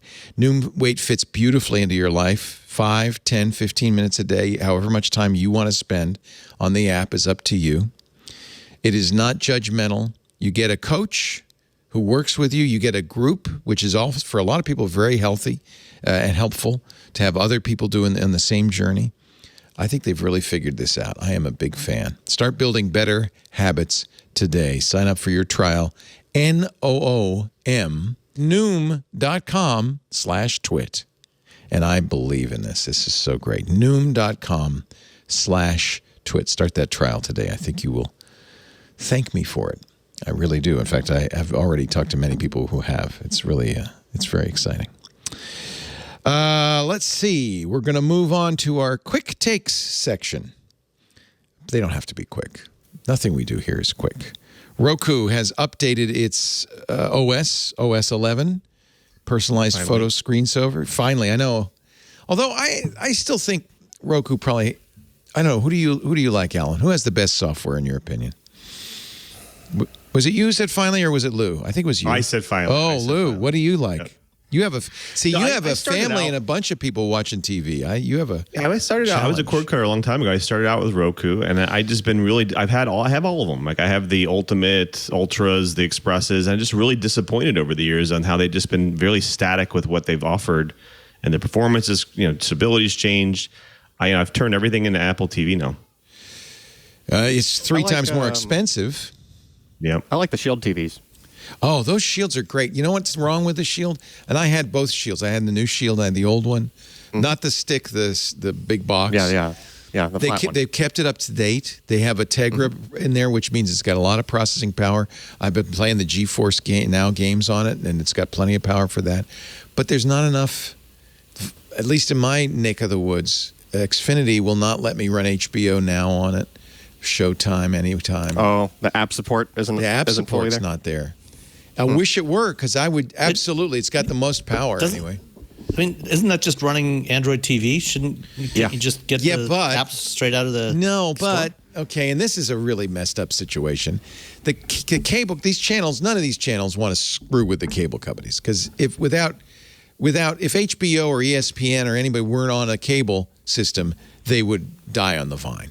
They're not. We're not yet at the point where cord cutters can support you. So for most people like me, I pay for a cable subscription. I'm not a cord cutter like you, Lou. I get HBO Now, I guess they call it, free because I pay for it through my cable subscription. But that's on an Apple TV. They only recently made a deal with Roku, and it is not on the Shield. So and that's only because Xfinity is my cable provider, and they haven't made a deal, or I don't know where the buck stops. It could be HBO, but I think it's knowing Xfinity, it's almost certainly them. So HBO Max, that's what it is, HBO Max. I can't use. I think Showtime Anytime doesn't work either. So it's a limited number of apps I can run, not because they don't run. They're available on the Android TV app, but because the stupid cable company won't let me do it. You just can't log in. You can't use your cable login. Yeah, I could pay to $20 access it. extra for it or whatever. So yeah, you can use the apps because we use those. We use Chromecast with Google TV. We did Roku back in the old days. And I then we like went that to new Chromecast. the old Yeah. school Yeah. Chromecast, and the new one. I love the interface on there. Yeah. It's a nice little remote. We got them on all our TVs, and it works great. But are you a cord cutter? We You haven't don't had have- cable. Yeah. We haven't had cable TV for like 6 years. So this is something Comcast ought to note. This complaint does not crop up if you're not a cable customer. Yeah. So Yet another reason to cord ditch cut. cable. Yeah, I pay Yeah. for What is it? YouTube TV, which really gives me everything that cable does. Does that make you? We tried make the all YouTube- of us. Yeah, because if all of us have YouTube TV, does that make us all quasi cord cutters? Yeah, well, you're we're still dumb. paying a if- monthly. you're dumb if know. you, like me, are still paying Comcast for cable and YouTube TV. That's really dumb. We tried the YouTube TV trial a couple of years ago, and after about 3 days, we realized, wait, we have to watch ads and we can't skip them. Ew. And it's like this was like after 3 You years could of skip having 'em. no cable. It's You like can skip them. In fact, yeah, well, just the fact that they're there at all, I know. was a non-starter, and we said forget that. Well, And you're getting ads it's gotten so because expensive. it's not worth it. broadcast. You're getting Yeah. the full broadcast channel. For instance, I'm right now. The Oscars are about an hour off. I've got the red carpet, and I'm recording it on YouTube TV, not on my TiVo. There's another thing I spent money on. It's a lifetime subscription to TiVo on my cable. But I'm doing the YouTube TV because it's very easy to DVR it. In fact, before I left in the morning, I said, get the red carpet and get the Oscars. It's one button click. It's great.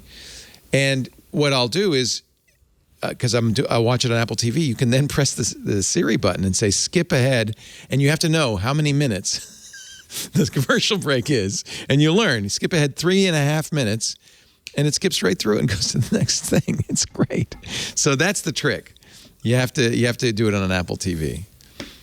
Yeah, that's true. Yeah, I guess it would work. There's a lot of services out there like Paramount Plus. All of them still make you watch. You pay for them, and you still watch Yeah. commercials, and you can't skip them. Well, Yeah. So I don't mind. Well, they Hulu have at different least- plans though. yeah, You can Hulu get at the least cheaper has a plans with commercial. ads and. Yeah, and the problem, Yeah. I don't know if this has gotten better. I spend way too much money on TV, obviously. So I pay for the Hulu that doesn't have the ads. But the ads were driving me crazy. If I had to see one more Captain Obvious Expedia ad, I was going to shoot the TV. That's the other thing where you'll get the ads, but they'll come in this wave where you got caught in some back corner of the algorithm where it's just like every ad you get is going to be this one ad right now for the next day, right? On all your devices, that's the same ad. It's just crazy. All they've done is convince me to spend an extra $5 a month and not have the ads. We're in a bad. This is a bad time where it's kind of a transitional period and nothing works quite. The other key to using streaming services is to not be shy about canceling them. If there's something you're not watching, if there's a service you're not, there's nothing on you're watching right now, just cancel them. And it's so easy to do now. I can go in and I can cancel Stars or we just canceled Hulu a couple of months ago, and we'll bring it back in a few months. When there's stuff we want to see again, and stuff gets on and gets turned on and off, and so the whole bill, the total bill stays fairly manageable. Speaking of Google TV, the Apple TV app on your Shield or on your Google TV no longer lets you buy or rent movies from Apple TV. Okay, fine. They like others don't want to pay Google the 30% VIG. Funny. But even worse, they have a button on there, which they prevent, by the way, on the Apple devices, that has a how to watch button that says, oh, you can't buy on this, but you can always go to the website and buy it or use it. And that's exactly against Apple's own rules. Talk about hypocrites. Yeah, that's the thing they don't want anybody else to do, and they're doing it. Yep. Great. Anyway. I shouldn't get up in arms about this. It's just funny. It just cracks me up. Finally, the iFixit teardown of the new Macs is out in the new display. Boy, these are beautifully built. I don't know. They're not Intel boxes, Alan. Okay, but as an engineer, you've got to. Hey, I appreciate a well-built piece of hardware. Beautiful, yeah, beautiful piece of hardware. That's a big honking chip.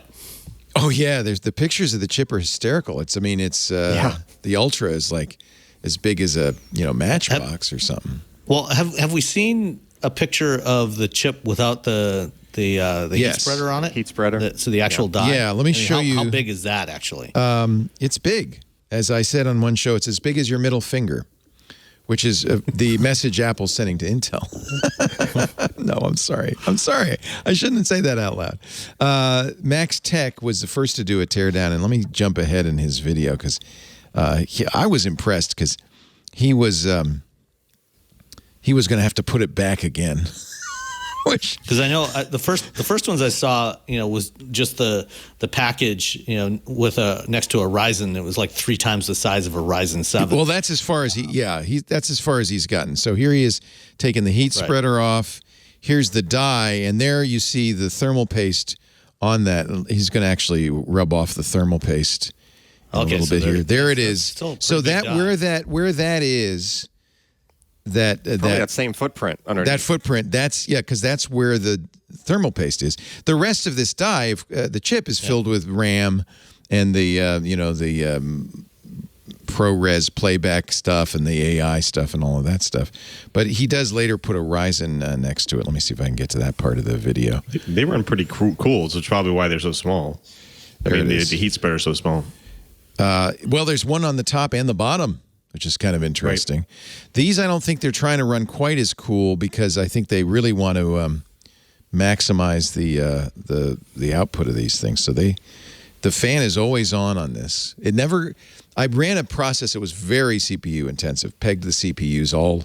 Let's see, this is the Mac Studio. There it is. There's the Ryzen next to it. I have the Ultra at home. Lisa has the Ultra.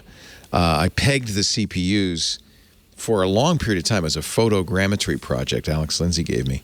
And it never even got appreciably warm. The air coming out the back was no warmer, and the fans didn't ramp up or down. They're just on nonstop. And the thermals were very good. I was looking at the temperatures. Thermals are very good. How noticeable is the fan blowing? They don't hear it at all. It's just but it's on. The minute you turn it on, it's on, and it's those weird thrusters, and I think they're very big and they move a lot of air, so I don't think you hear them. Yeah, it's like a light white noise sound. Yeah, not even that. You'd have to put your ear next to it. Right. But I have to say, I compared it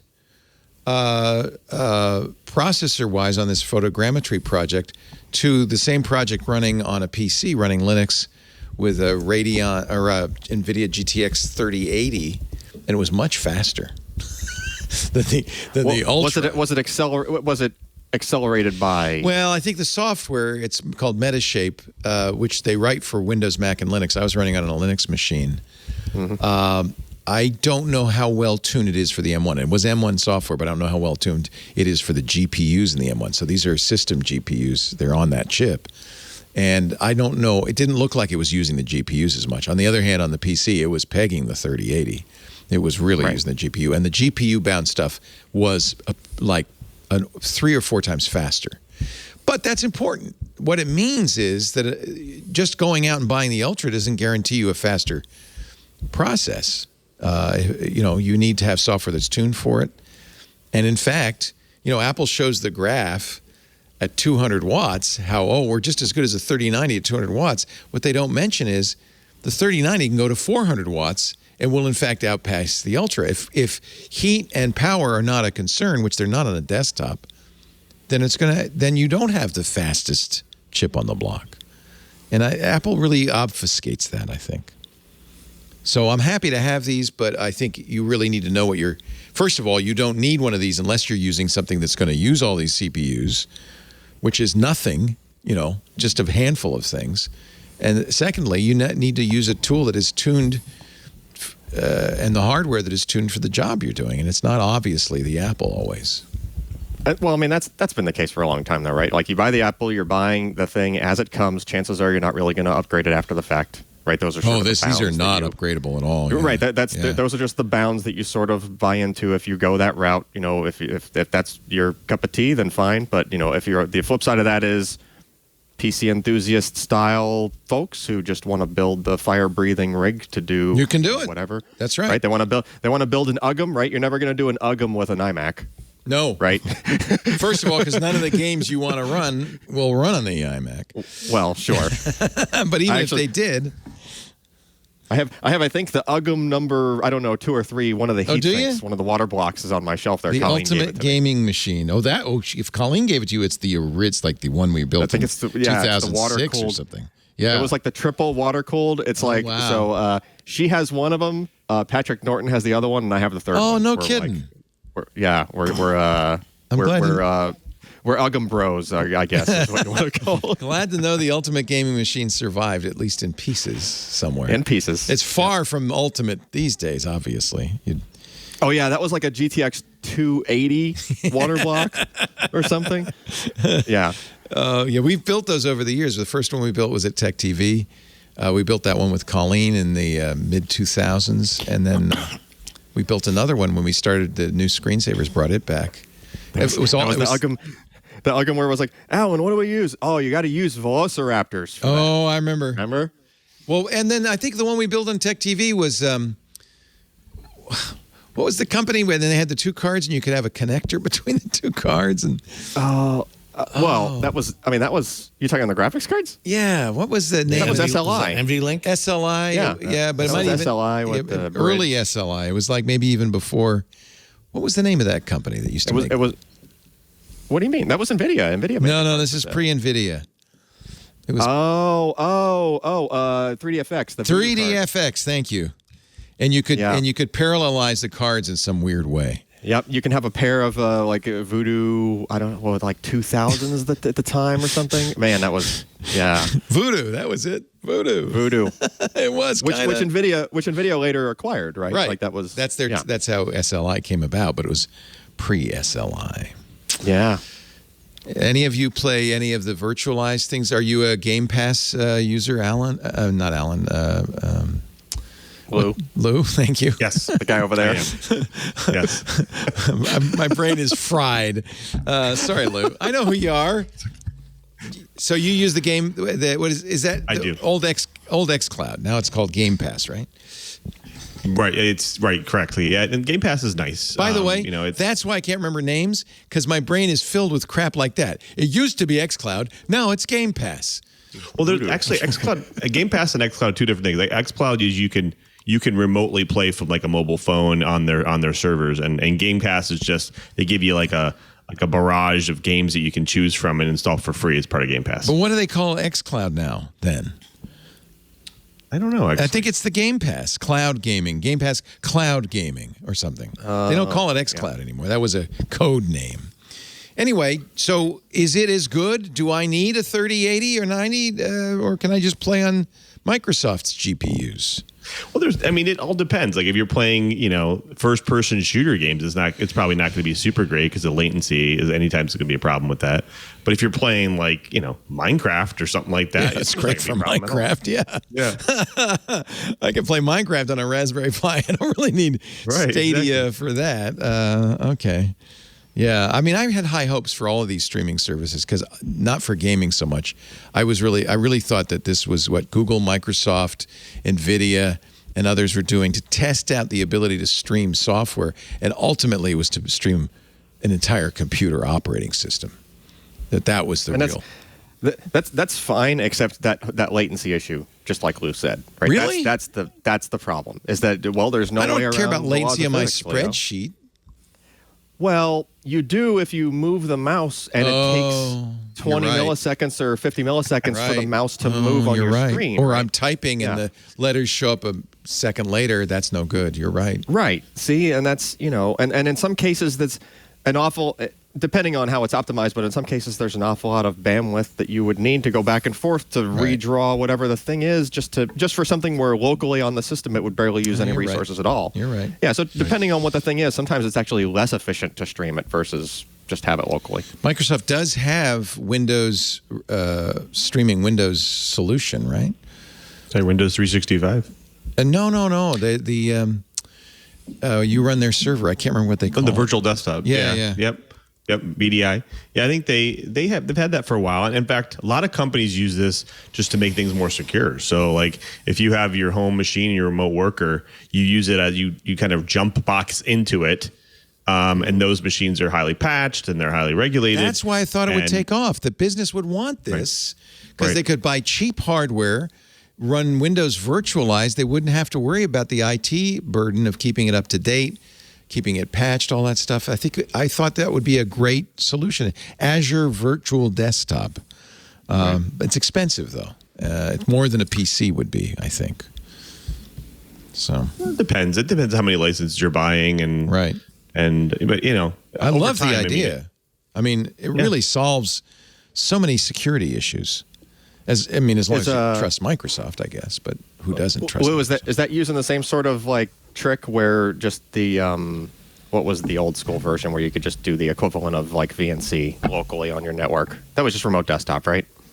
Like you're just remoting into a machine basically that's part of a virtual scale server, and then they just exactly. Yeah. What I really like about those technologies is that they are effectively like just sending the draw calls across the network. Yeah, it's just vector. In other words, it's vector based. It's not. Well, it's not just vector. It's literally like draw a window here and do this. And it's not just like changes. It's actually even deeper than that. Oh, so the local processor is actually drawing. It's not a video. It's not a movie stream. It's a stream of commands. That's right. Exactly. Yeah. And in that respect, when you get that, first of all, it's super efficient, and you can do lots with very little bandwidth in those cases, right? But also, it's very effective. You don't get like compression artifacts or things like that on the screen. Right, wouldn't really happen as much, right? Because it's actually drawing. It's drawing the fonts locally and doing things like that. It's client server computing back again. Well, it's the way Google Maps and services like that work as well. Yeah, stream commands, not video. When they started off, they were sending bitmaps of tiles down. Right. Now it just sends vector commands and tells you what to draw. Oh, that's interesting because I remember in the old days of maps, you would see tiles load. You don't see that anymore, do you? You're absolutely right. What happens is it slowly builds. It adds the places of interest in the streets slowly. You see it all building. I didn't realize that. So it's actually sending commands down. Draw this here, draw that there, that kind of thing. Yep. That's interesting. Do you follow, Alan? Do you follow the NVIDIA's? I know you do, Sam. In fact, the hack stuff. Yeah. Was it GTC? What do they call it? The GTC. GTC. GPU Technology Conference. Yeah, that was this week. Last year, Sam and I streamed it, and I decided not to this year. Sam, did I miss anything huge? Not especially. I mean, there was some interesting stuff. Last year Jensen first talked about the Grace CPU, an ARM-based CPU for servers, and this year they fleshed that out and they showed what they call the Grace CPU superchip, which is actually two of these combined together for 144 CPU cores. Wow! And a terabyte per second of memory bandwidth, the built-in memory. They also announced a new GPU architecture they call Hopper. Right, and that goes along with the Grace. Grace and Hopper are designed. Oh, I get it. Yeah. They're designed to work together. Hopper's the GPU, Grace is the CPU. I will point out a naval person. A naval Commodore or commander? I can't remember. Yes. Yeah. Next, it's going to be COBOL. All over again. I'm excited. So there was actually some other except that it'll write it itself in AI. Thank God. Anything is better than what we had. There was some other stuff that piqued my interest from what that else? event. Yeah. It wasn't just NVIDIA. It was actually coming from Microsoft. So, Lou doesn't have to say it. I will gladly promote it for him. And that's direct storage. Oh, huge. Originally on the Yeah. Xbox, the idea of fast storage. What's different about direct storage, Alan? You're a storage expert. So to distill it down, and again, it's not fully baked yet. For example, they don't have the graphics decompression piece in, or the pass the data directly to the GPU piece in yet. But they have an API, and that's all that we need. There's an API. They don't have that other API, but there's the API to get the stuff off of the SSD quickly and to bypass some portions of the what's historically a very long stack of code that a request to an SSD normally has to go through. So the idea is that, hey, I'm doing these types of things. I don't need to worry about X, Y, and Z in the process. I can sort of optimize this code path so that I'm using less CPU resources just to request something from the SSD, or just to do a request, right? And then there's some other things in there in terms of like batching. So they're trying to, and part of this is actually wouldn't be necessary if not for game developers, just generally speaking, not necessarily optimizing around SSD. Just the fact that you have fast storage, right? Many of the games that exist, the game engines that exist today, when they load things, they're doing it, not optimally. You could get much better speeds out of an SSD if you requested things in a slightly different way. And so part of the direct storage API is encouraging this thing called batching, which is where don't just ask for 4K 10,000 times in a row. 4 kilobytes of information over and over again. You should do larger requests. You should do them in batches, right? Ask for, hey, I need this 1 gigabyte of data from this file. And so the idea with direct storage is you just make that request as the game engine, and then direct storage takes care of all the smaller requests, but it's able to do them in a much more optimized way that the SSD is going to go closer to its full speed. Right. So they were acting as if they were spinning hard drives that you'd have to wait the drive came around, so you had these block sizes, and you'd load it by block. It wasn't necessarily that bad, but it was just suboptimal, right? So it was only SSD, asking for one thing at a time. It's random access can do a big chunk at once. Is that? For SSDs, especially for NAND, right? Optane less so has this issue, but for NAND in particular, you can't really get, you have a Gen 4 super fancy, fire-breathing SSD like top of the line right now, and it's supposed to go 7 gig per second in a straight line. Wow. Right? Sequential throughput, right? And Amazing. we're about to move to 14 when we do Gen 5 Holy SSDs cow. when those start coming out. But because it's NAND and each request has a certain turnaround time, you can't actually hit that 7 gig per second if you only ask for one little thing at a time. Right. So you have there to is do some batches. turnaround time. So Yeah, there is a turnaround time. So if you ask the SSD, say, hey, I need, give me 128 of these 32 kilobyte chunks at once, right? You'll still have that turnaround time, but once the time is up, you'll start getting a fire hose of all of those requests will start coming in, right? And overall, you'll get much closer to that 7 gig per second that you could get theoretically from that thing, right? So this is a matter of how do you ask for the data. This was GD, as in developers conference, as opposed to GT. Yes. NXT, which is the NVIDIA conference. I understand the confusion. Oh, right. But they both happened. Sorry. They both happened. And this is actually a huge deal. Although ours, technically, Andrew Cunningham writing, said that some of the improvements that you might expect were slowed down in the real world because of CPU bottlenecks. Yes, that's the other piece of this, which is all of those requests as they're going to the SSD, there is a slightly different code path that you can take through the operating system, right? Because realize operating systems have various layers of obfuscation to get to the storage, right? For example, me doing my SSD testing, I know that I can only get so many requests per second from an SSD with like one thread, just like one application thread running on a CPU, right? There is a top end of that, and that top end is based on the CPU pegs because it's repeatedly running this code for each request. It has to go through the kernel and go through all the different the API hardware layers, right? abstraction layer and all of that. Yeah, it has to go through all those layers. Yeah. Well, there is a more direct path that can be taken by using the direct storage API, which bypasses some of those layers. Right? Because, again, the context is that you're not doing regular computer stuff. You're actually just loading game textures and data and whatnot. You don't have to do all of the other things you would normally do for a generic, like, multi-purpose I/O request to disk, right? You don't need to update the last time the file was accessed. You don't need to do all these other things every time you do one of those requests. Now, right now it's in gaming, and particularly on the Xbox Series X, but once it comes to Windows, would you notice a difference, an improvement in performance? I mean, a lot of what we do in Windows isn't loading giant textures. It is small chunks. Yeah, so it's going to have bounds. First of all, the thing has to call the API, right? So the game developers will have to update their code, their game engines to use this, right? And then once they're using it, it may not necessarily be used for every single point of the game. So in other words, if you launch the game, it might launch more like a regular application with regular API calls. And then maybe it's not until you're in the game that it's actually using the direct storage stuff to just sort of transition between levels faster. That would be the gist of, that. And the reason for making it more CPU efficient for all those requests is that leaves more CPU horsepower available for the game to run.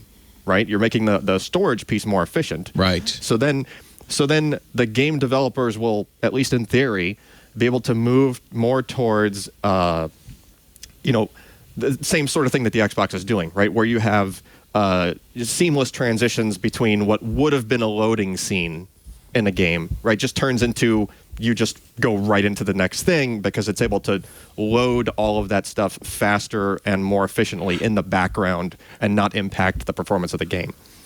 Yep. And let me add to what Alan's saying, too. It actually has a cascading effect, too. So think about a device like, let's say, a HoloLens that needs to be able to produce graphics quickly on. If it can bypass the CPU, it actually will run at a lower amount of power usage, which means that device will be able to, implement these features better and be able to be a bit more power efficient. So I think there's a lot of advantages to doing this. Right. And that's the other piece that's not fully baked, or at least it's not in Windows 11 yet, and that is don't only read it from the storage faster and more efficiently, but also the CPU doesn't need these textures just to go directly to the GPU and let the GPU decompress it or do whatever it needs to do. So then potentially the CPU, yes, it's kind of still in the middle, but it's not really doing stuff in the middle anymore. You're literally just going right from the SSD to the GPU, or at least with as little CPU overhead as possible. Boy, I knew when we had Alan and Lou and Sam on, it would get pretty geeky, but I had no idea. Sorry. No, I love it. Are you kidding? Let's take a little break. I need to think. He has to digest. I have to digest all of that. Hey, while we're doing that, though, let me talk a little bit about our newest toy here in the studio, our TriCaster 2 Elite from NewTek. You know that when I first started Twit back in 2005, I was looking for a switching solution that would let us have multiple cameras to kind of do like a TV-style production, but without the big cost. And we chose NewTek because I talked to everybody. Everybody agreed the TriCaster was the way to go. Of course, it's been 15 years, 17 actually, And the TriCaster has gotten better and better and better. And now, thank you, NewTek, we've got the TriCaster 2 Elite, the most complete live production system on the planet. And I will be honest, we use a fraction of the capabilities, but sure is fun for us to play with. NewTek has a full line of TriCasters. You don't have to select the top of the line like we do. There are some very affordable choices too. Churches, colleges, broadcasters, podcasters all love NewTek because it gives you solutions you can afford that give you capabilities you could only dream of. The way we use it is, of course, as a live video production system, but NewTek can do so much more. It could be an entire digital media solution, creating content for the internet, mobile, and television distribution. There really is a great time for that because of local sports, local TV stations, national stations who want to create streaming solutions. Late in last year, NewTek unleashed an updated version of the TriCaster 2 Elite. This is what we're using today with so many new features. Really exciting. The Live Call Connect feature supports Facebook Messenger, WhatsApp, and FaceTime. And that can be an input to any production. Selectable audio and video return enables TriCaster 2 Elite operators to view an audio return like any other output, allowing greater flexibility. There's a new, have we ever used this, John? Neural voice isolation tool, which takes the audio, uses AI, and can cancel or reduce background noise, automatically detect voices. Incredible, especially if you're doing a show in a noisy environment, a racetrack or a conference or a worship service. You can really clean up the audio. You get so much power, flexibility, and simplicity, as always, with all of NewTek's products.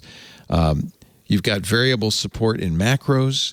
We use macros a lot. John's always writing new macros for us. A dynamic and powerful tool that allows operators to nest macros now, deliver complex productions more easily. And that's mostly how John uses the macros, to make it easier for me in my studio so I can press a button. It'll take care of it. That's awesome. I'm doing all my own switching when I'm in my office, but it's mostly thanks to macros from TriCaster. TriCaster 2 Elite supports encoding of 3 channels in anything from HD to UHD simultaneously. They brought Live Panel Builder into the TriCaster.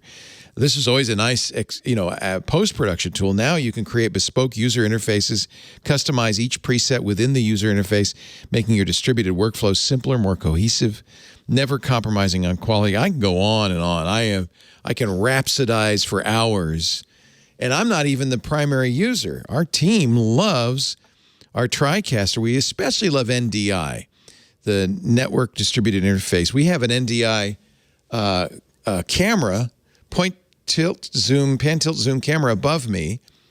That NDI means it doesn't have to have an HDMI connector or an SDI connector. This camera is controlled by John on the control surface, and the only thing plugged into it is a network cable. Is it PoE as well, John? Yeah.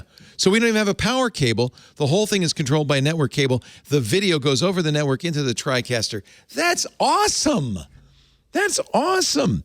The NDI Genlock tool lets TriCaster 2 Elite customers match outputs to a common sync pulse. So you know exactly, everything's synced up exactly when to send a frame of video. Incredible accuracy, especially needed for a remote workflow. You can send an alpha channel through one of the mix outs. You can bring post-production closer to live. Users can use the keying on the TriCaster to feed graphics or real-time 3D creation tools. We don't use the keying, but boy, the TriCaster's key it's better every single time. It's mind-boggling. Since its arrival in 2020, TriCaster 2 Elite has offered an incredibly powerful live production system. These very latest updates put even more power in the hands of storytellers. We only scratch the surface. Take a look at the TriCaster and see what you can do with it. It's literally better than broadcast. It makes me feel like really good about choosing TriCaster all those years ago. The TriCaster 1 Pro, another great choice for producers, content creators, publishers. It's got great future-ready capabilities. It's a streamlined live video production system with Live Call Connect, 4K UHD switching, live streaming, recording. It's just really impressive what they've done. Take a look at the TriCaster family. Start by pushing that start button. Find out which TriCaster is right for you at go.newtek.com/twit-tv. Did you get that? Go.newtek.com, Newtek. Go.newtek.com/twit-tv. You'll find an easy-to-use interactive guide that'll give you that advice when you hit that start button on which TriCaster is right for you. But you know what? Just go because it's fun to browse and dream and think about all the things you can do with TriCaster. Every time I look at what we can do, I'm thinking, you know, why aren't I in Mount Rushmore right now with the, you know, I mean, there's so many things we could do with that. It's just so cool. And I know John is always excited. We got a new control surface to go with it, right? And it was a big upgrade for us. Go.newtek.com/twit-tv. Please go to that address so they know you saw it here. We want them to know how much we appreciate everything they do for us at Newtek. The TriCaster 1 Pro and the new TriCaster 2 Elite. Very good stuff. I have a request on behalf of the listeners. Yes. Don't enable the noise cancellation on your mic because then we can't hear John laughing in the background. The AI would strip John out. You probably can hear right now John going with all the things he can do with it. I'll tell you what, I'll give you one more button to press, John. We had a fun week this week on Twit. We made a little promo watch. I use Instagram less and less. In fact, I just saw a story that they want to become a shopping mall. People buy a lot of that crap. Oh, jeez. Why do you think I'm sitting on a stick? You think I would have bought this in a store? Oh, that's perfect. I need a chair with a little tiny seat. He's been squirming all day. When did you get this? Middle of the night. Previously on Twit. All about Android. Guess what? Google I.O. is going to be around for 2022. And guess what? It's going to be at Shoreline Amphitheater. I'll get to go to Shoreline and party. I can't wait. No one gets to go to Shoreline and party because it is a virtual event. The Tech Guy. They make the world's smallest ViewMaster. They make the world's smallest Lite-Brite. And now they are making the world's smallest Atari 2600. Oh, that's so cute. Wait a minute. Working.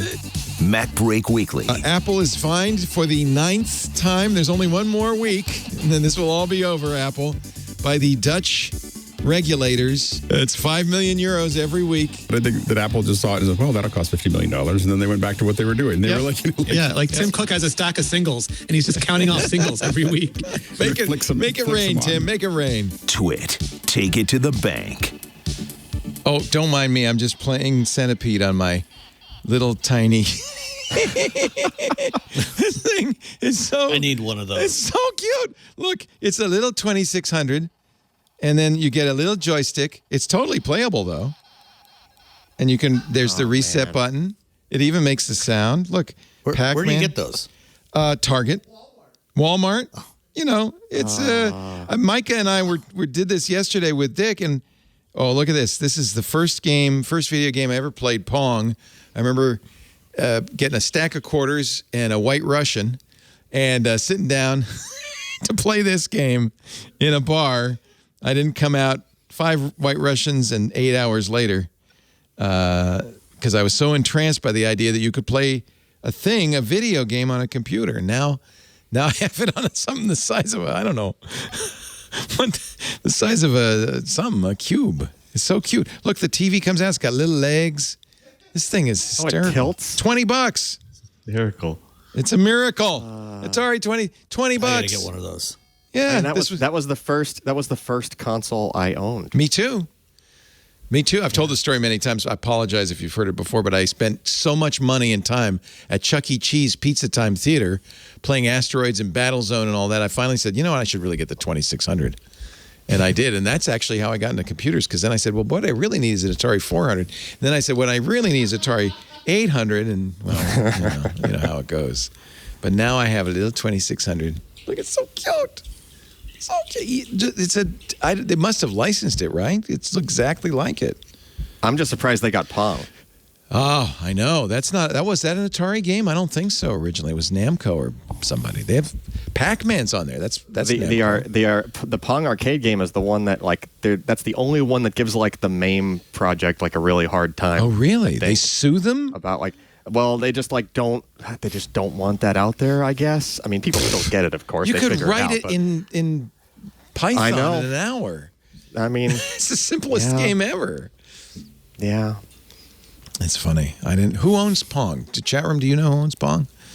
I wonder why they're so tough on it. It is historic. I mean, in that respect, it is. I think that's what it is. They're going for the historic value of, hey, this is the first game. Well, as I mentioned, but if you're not getting any revenue from it, why do you care? Right. Right. Yeah. Yeah. As I mentioned earlier, just go to Internet Archive. You can play all these games. You can play SCRAM. The rods go in and the reactor slows down. Is that right? Yes. Okay. Yes. Good to know for when you play that just later. Just in case. Chris Crawford was an amazing guy. He was like the king of simulations on the old Atari. Let's see. YouTube's buying more TV shows, 4,000 free episodes of TV. Amazon's buying the old MGM catalog with a bunch of crappy TV shows. Obviously, catalog is it. I think streaming is, we were just talking about this. This is where the big battle royale is about to begin with these big companies trying very hard to get your dollar. Yeah. Unimpressed, Yeah, obviously. I'd say that because I watch Disney just pull and suck everything back into their service, and it just drives me nuts. Yeah. I'm very selective about who gets my dollars from that stuff. Yeah, I don't blame you. Like I said, I regularly shut off services, cancel them, and then bring them back when there's something on there that I actually want to watch. Yeah. Yeah, it's a good idea. Honda is retiring Asimo. The first robot, 20 years. I didn't realize a robot had been around that long. The first humanoid robot debuted in 2000. It could walk. It could dance. They haven't upgraded it in 11 years. But that's it for Asimo. If you have one, if you bought one, I don't know. I don't think they ever sold them. Oh, okay. Okay. I actually did. I did meet Asimo really in Japan. Yeah, back in 2009. I was there on with Honda. Brought some media over for the Tokyo Motor Show, and we went to Honda headquarters and we got to meet Asimo and get a demo. See a demo and shake hands with them and everything, or it. Well, I hope you memorized that because it's they're gonna. I've got a photo of it somewhere. Retire him. Asimo. Yeah, he was still performing in a Science Museum, the National Museum of Emerging Science and Innovation in Tokyo, as well as the Honda Asimo showroom. But last performances coming up. It's been a good 20 years, Asimo. The inventor of the GIF, and I'm going to say GIF from now on, has passed Steve Wilhite. He invented the GIF on CompuServe. We were just talking about that in the 1980s, and spent the rest of his life trying to convince people that it's GIF, not GIF. In fact, when he won the Webby Award about 10 years ago, he very famously, his acceptance speech, you only get 5 letters. Here, I'll play it for you. Was, it's pronounced GIF. And the crowd goes wild. Not GIF. Not GIF. I can never remember. Hey, you invent it, you get to name it. Is that true, though, really? I mean, works for me. Should. I guess. Yeah. I never really wanted to call it Jif because that made me think of peanut butter. In fact, remember when Jif Peanut Butter sent out a peanut butter jar? We probably still have it somewhere with a label that said it's pronounced GIF. Weird GIF. So there's a little tension between them. Also passed away, speaking of vintage computers, the former CEO of Tandy Corporation, who pushed out the original TRS-80. A lot of people got their first taste of a personal computer in the $600 TRS-80 in 1978. I think it came out, 77. And it was John Roach who was the CEO at the time. They shipped, he says, the Apple one had been introduced the year before. Commodore and other companies were marketing their own home computers, but the TRS-80 became for a time the most popular computer on the market. Mr. Roach said that Charles Tandy blew a little smoke and said, build 1,000 And if we can't sell them, we'll use them in the store for something, the Battery Club or something. We were finally able to ship some machines in September, shipped 5,000 that year. That was all we could make. Our competitors shipped none. $600, which, in 1978 was a lot more, dollar was worth something, but it was still a lot cheaper than anything else out there. So John Roach passed away at the age of 83, Stephen Wilhite at the age of 84, a couple of the pioneers of the computer industry. Ladies and gentlemen, boys and girls, children of all ages, this has been a lot of fun. We had some geeky times. Thank you so much for being here. I want to remind you that Lou is a regular. He's the host of This Week on Enterprise Tech every Friday around noon. You can watch it live, noon Pacific, 3 p.m. Eastern Time. I don't know what it is. It's I can't do the math. 2000 UTC, I believe. No, 7.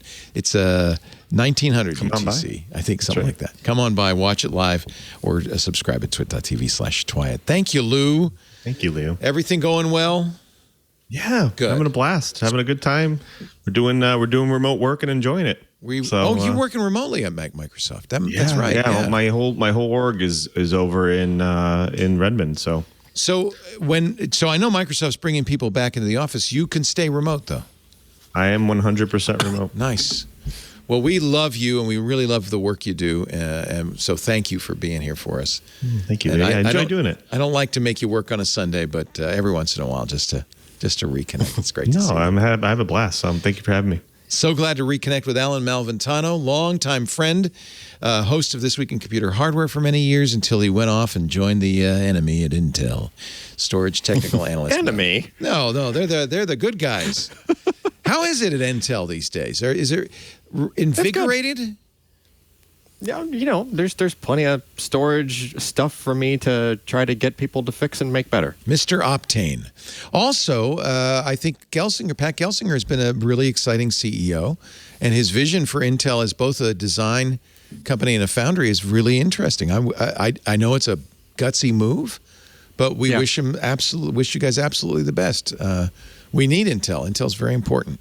And the level of enthusiasm is kind of like just collectively higher lately. Yeah, I think Pat's a great guy. I mean, here's a chip designer, right?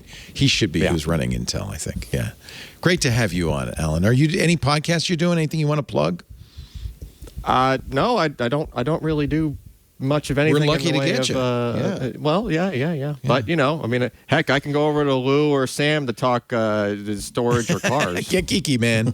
Oh yeah, you're a big car guy too. We didn't even get to some of the car stories. There's a lot of car news as well. Yeah, I may or may not have root access to my Tesla. Ooh, how interesting. Come on. You SSH into your Mercedes. I love it. Mercedes? What did I say? I mean Tesla. Yeah. Can you sideload programs into it? I saw somebody put it's basically Ubuntu, Leo. It's Ubuntu. Once you're in there, you can do whatever. Wow. So you can sudo update, huh? Well, you have to get creative. Thank you for being here, Alan. Sam Abul-Samad, of course, a regular on the Tech Guy Show. His Wheel Bearings is a fantastic podcast you do with Nicole and Robbie, two of my two other favorites. It's a great show if you're into cars. Wheelbearings.media, principal researcher at Guidehouse Insights. Anything else you want to plug? Let's see. There's also the other podcast that I'm doing with my colleagues on the transportation team at Guidehouse called Guidehouse Transportation Insights. Nice. You can find that on all the usual places. Just search for that. What else? Speaking of software-defined vehicles, we're going to be doing a webinar on April 12th. We're going to have an executive from Aurora Labs, which is a company doing some really interesting stuff with vehicle software tools. Scott Miller, who is the VP of software at General Motors, and I'm trying to remember somebody, a VP from NVIDIA, who I I'm sorry, but I cannot remember his name right now. So we'll have GM, NVIDIA, and Aurora Labs talking for an hour about software-defined vehicles on April 12th. And if you look for Guidehouse Insights webinars, you can find the registration page for that. Nice. Very cool. Thank you, gentlemen. A great show. Well done. Bravo. And I bet you're all glad you were here to watch or listen to it. We do it live, so you can watch and listen live at live.twit.tv. It's every Sunday around 2:30 Pacific, 5:30 Eastern, 21:30 UTC. If you want to watch live, just head over to that website. You can choose from a live audio or video stream. Now, if you're watching live, you should probably chat live with us. It's always fun in the IRC, irc.twit.tv. And, of course, the club members, they get to chat in the fabulous Discord, which is kind of rapidly becoming my favorite online community. Not just chat rooms for every show that we do, but for every subject a geek could be interested in, including automotive tech, beer, wine, cocktails, crypto, gaming, hacking, and a whole lot more. That's just one of the benefits of Club Twit. $7 a month gets you access to the Discord. You get ad-free versions of all the shows we do with your own special feed, and a Twit Plus feed where stuff that doesn't make it into the podcasts appears, including our Untitled Linux show, the Giz Fizz, Stacy's Book Club, which is, I think, coming up on the 20th. It was last week. It's over. But you know what is coming up is Paul Thurrott's after hours conversation, thanks to Aunt Pruitt. That's coming up March 31st in about 4 days. Again, $7 a month. I think there's a lot of benefit, and it sure helps us keep the lights on. Go to twit.tv/clubtwit to find out more. There's a corporate membership as well. Thank you very much for your support. After the fact, all the shows we do are available at the website twit.tv. Also on YouTube, every show has its dedicated channel, as does Twit. And you can also subscribe in your favorite podcast player. That's probably the easiest way to do it, so you get it automatically ready for your Monday morning commute. And if your podcast player has reviews, please do us a solid and leave a 5-star review so that everybody knows about this. It's probably the longest-running tech show in the world. Thank you for joining us. We'll see you next time. Another Twit is in the can. Bye-bye, everybody.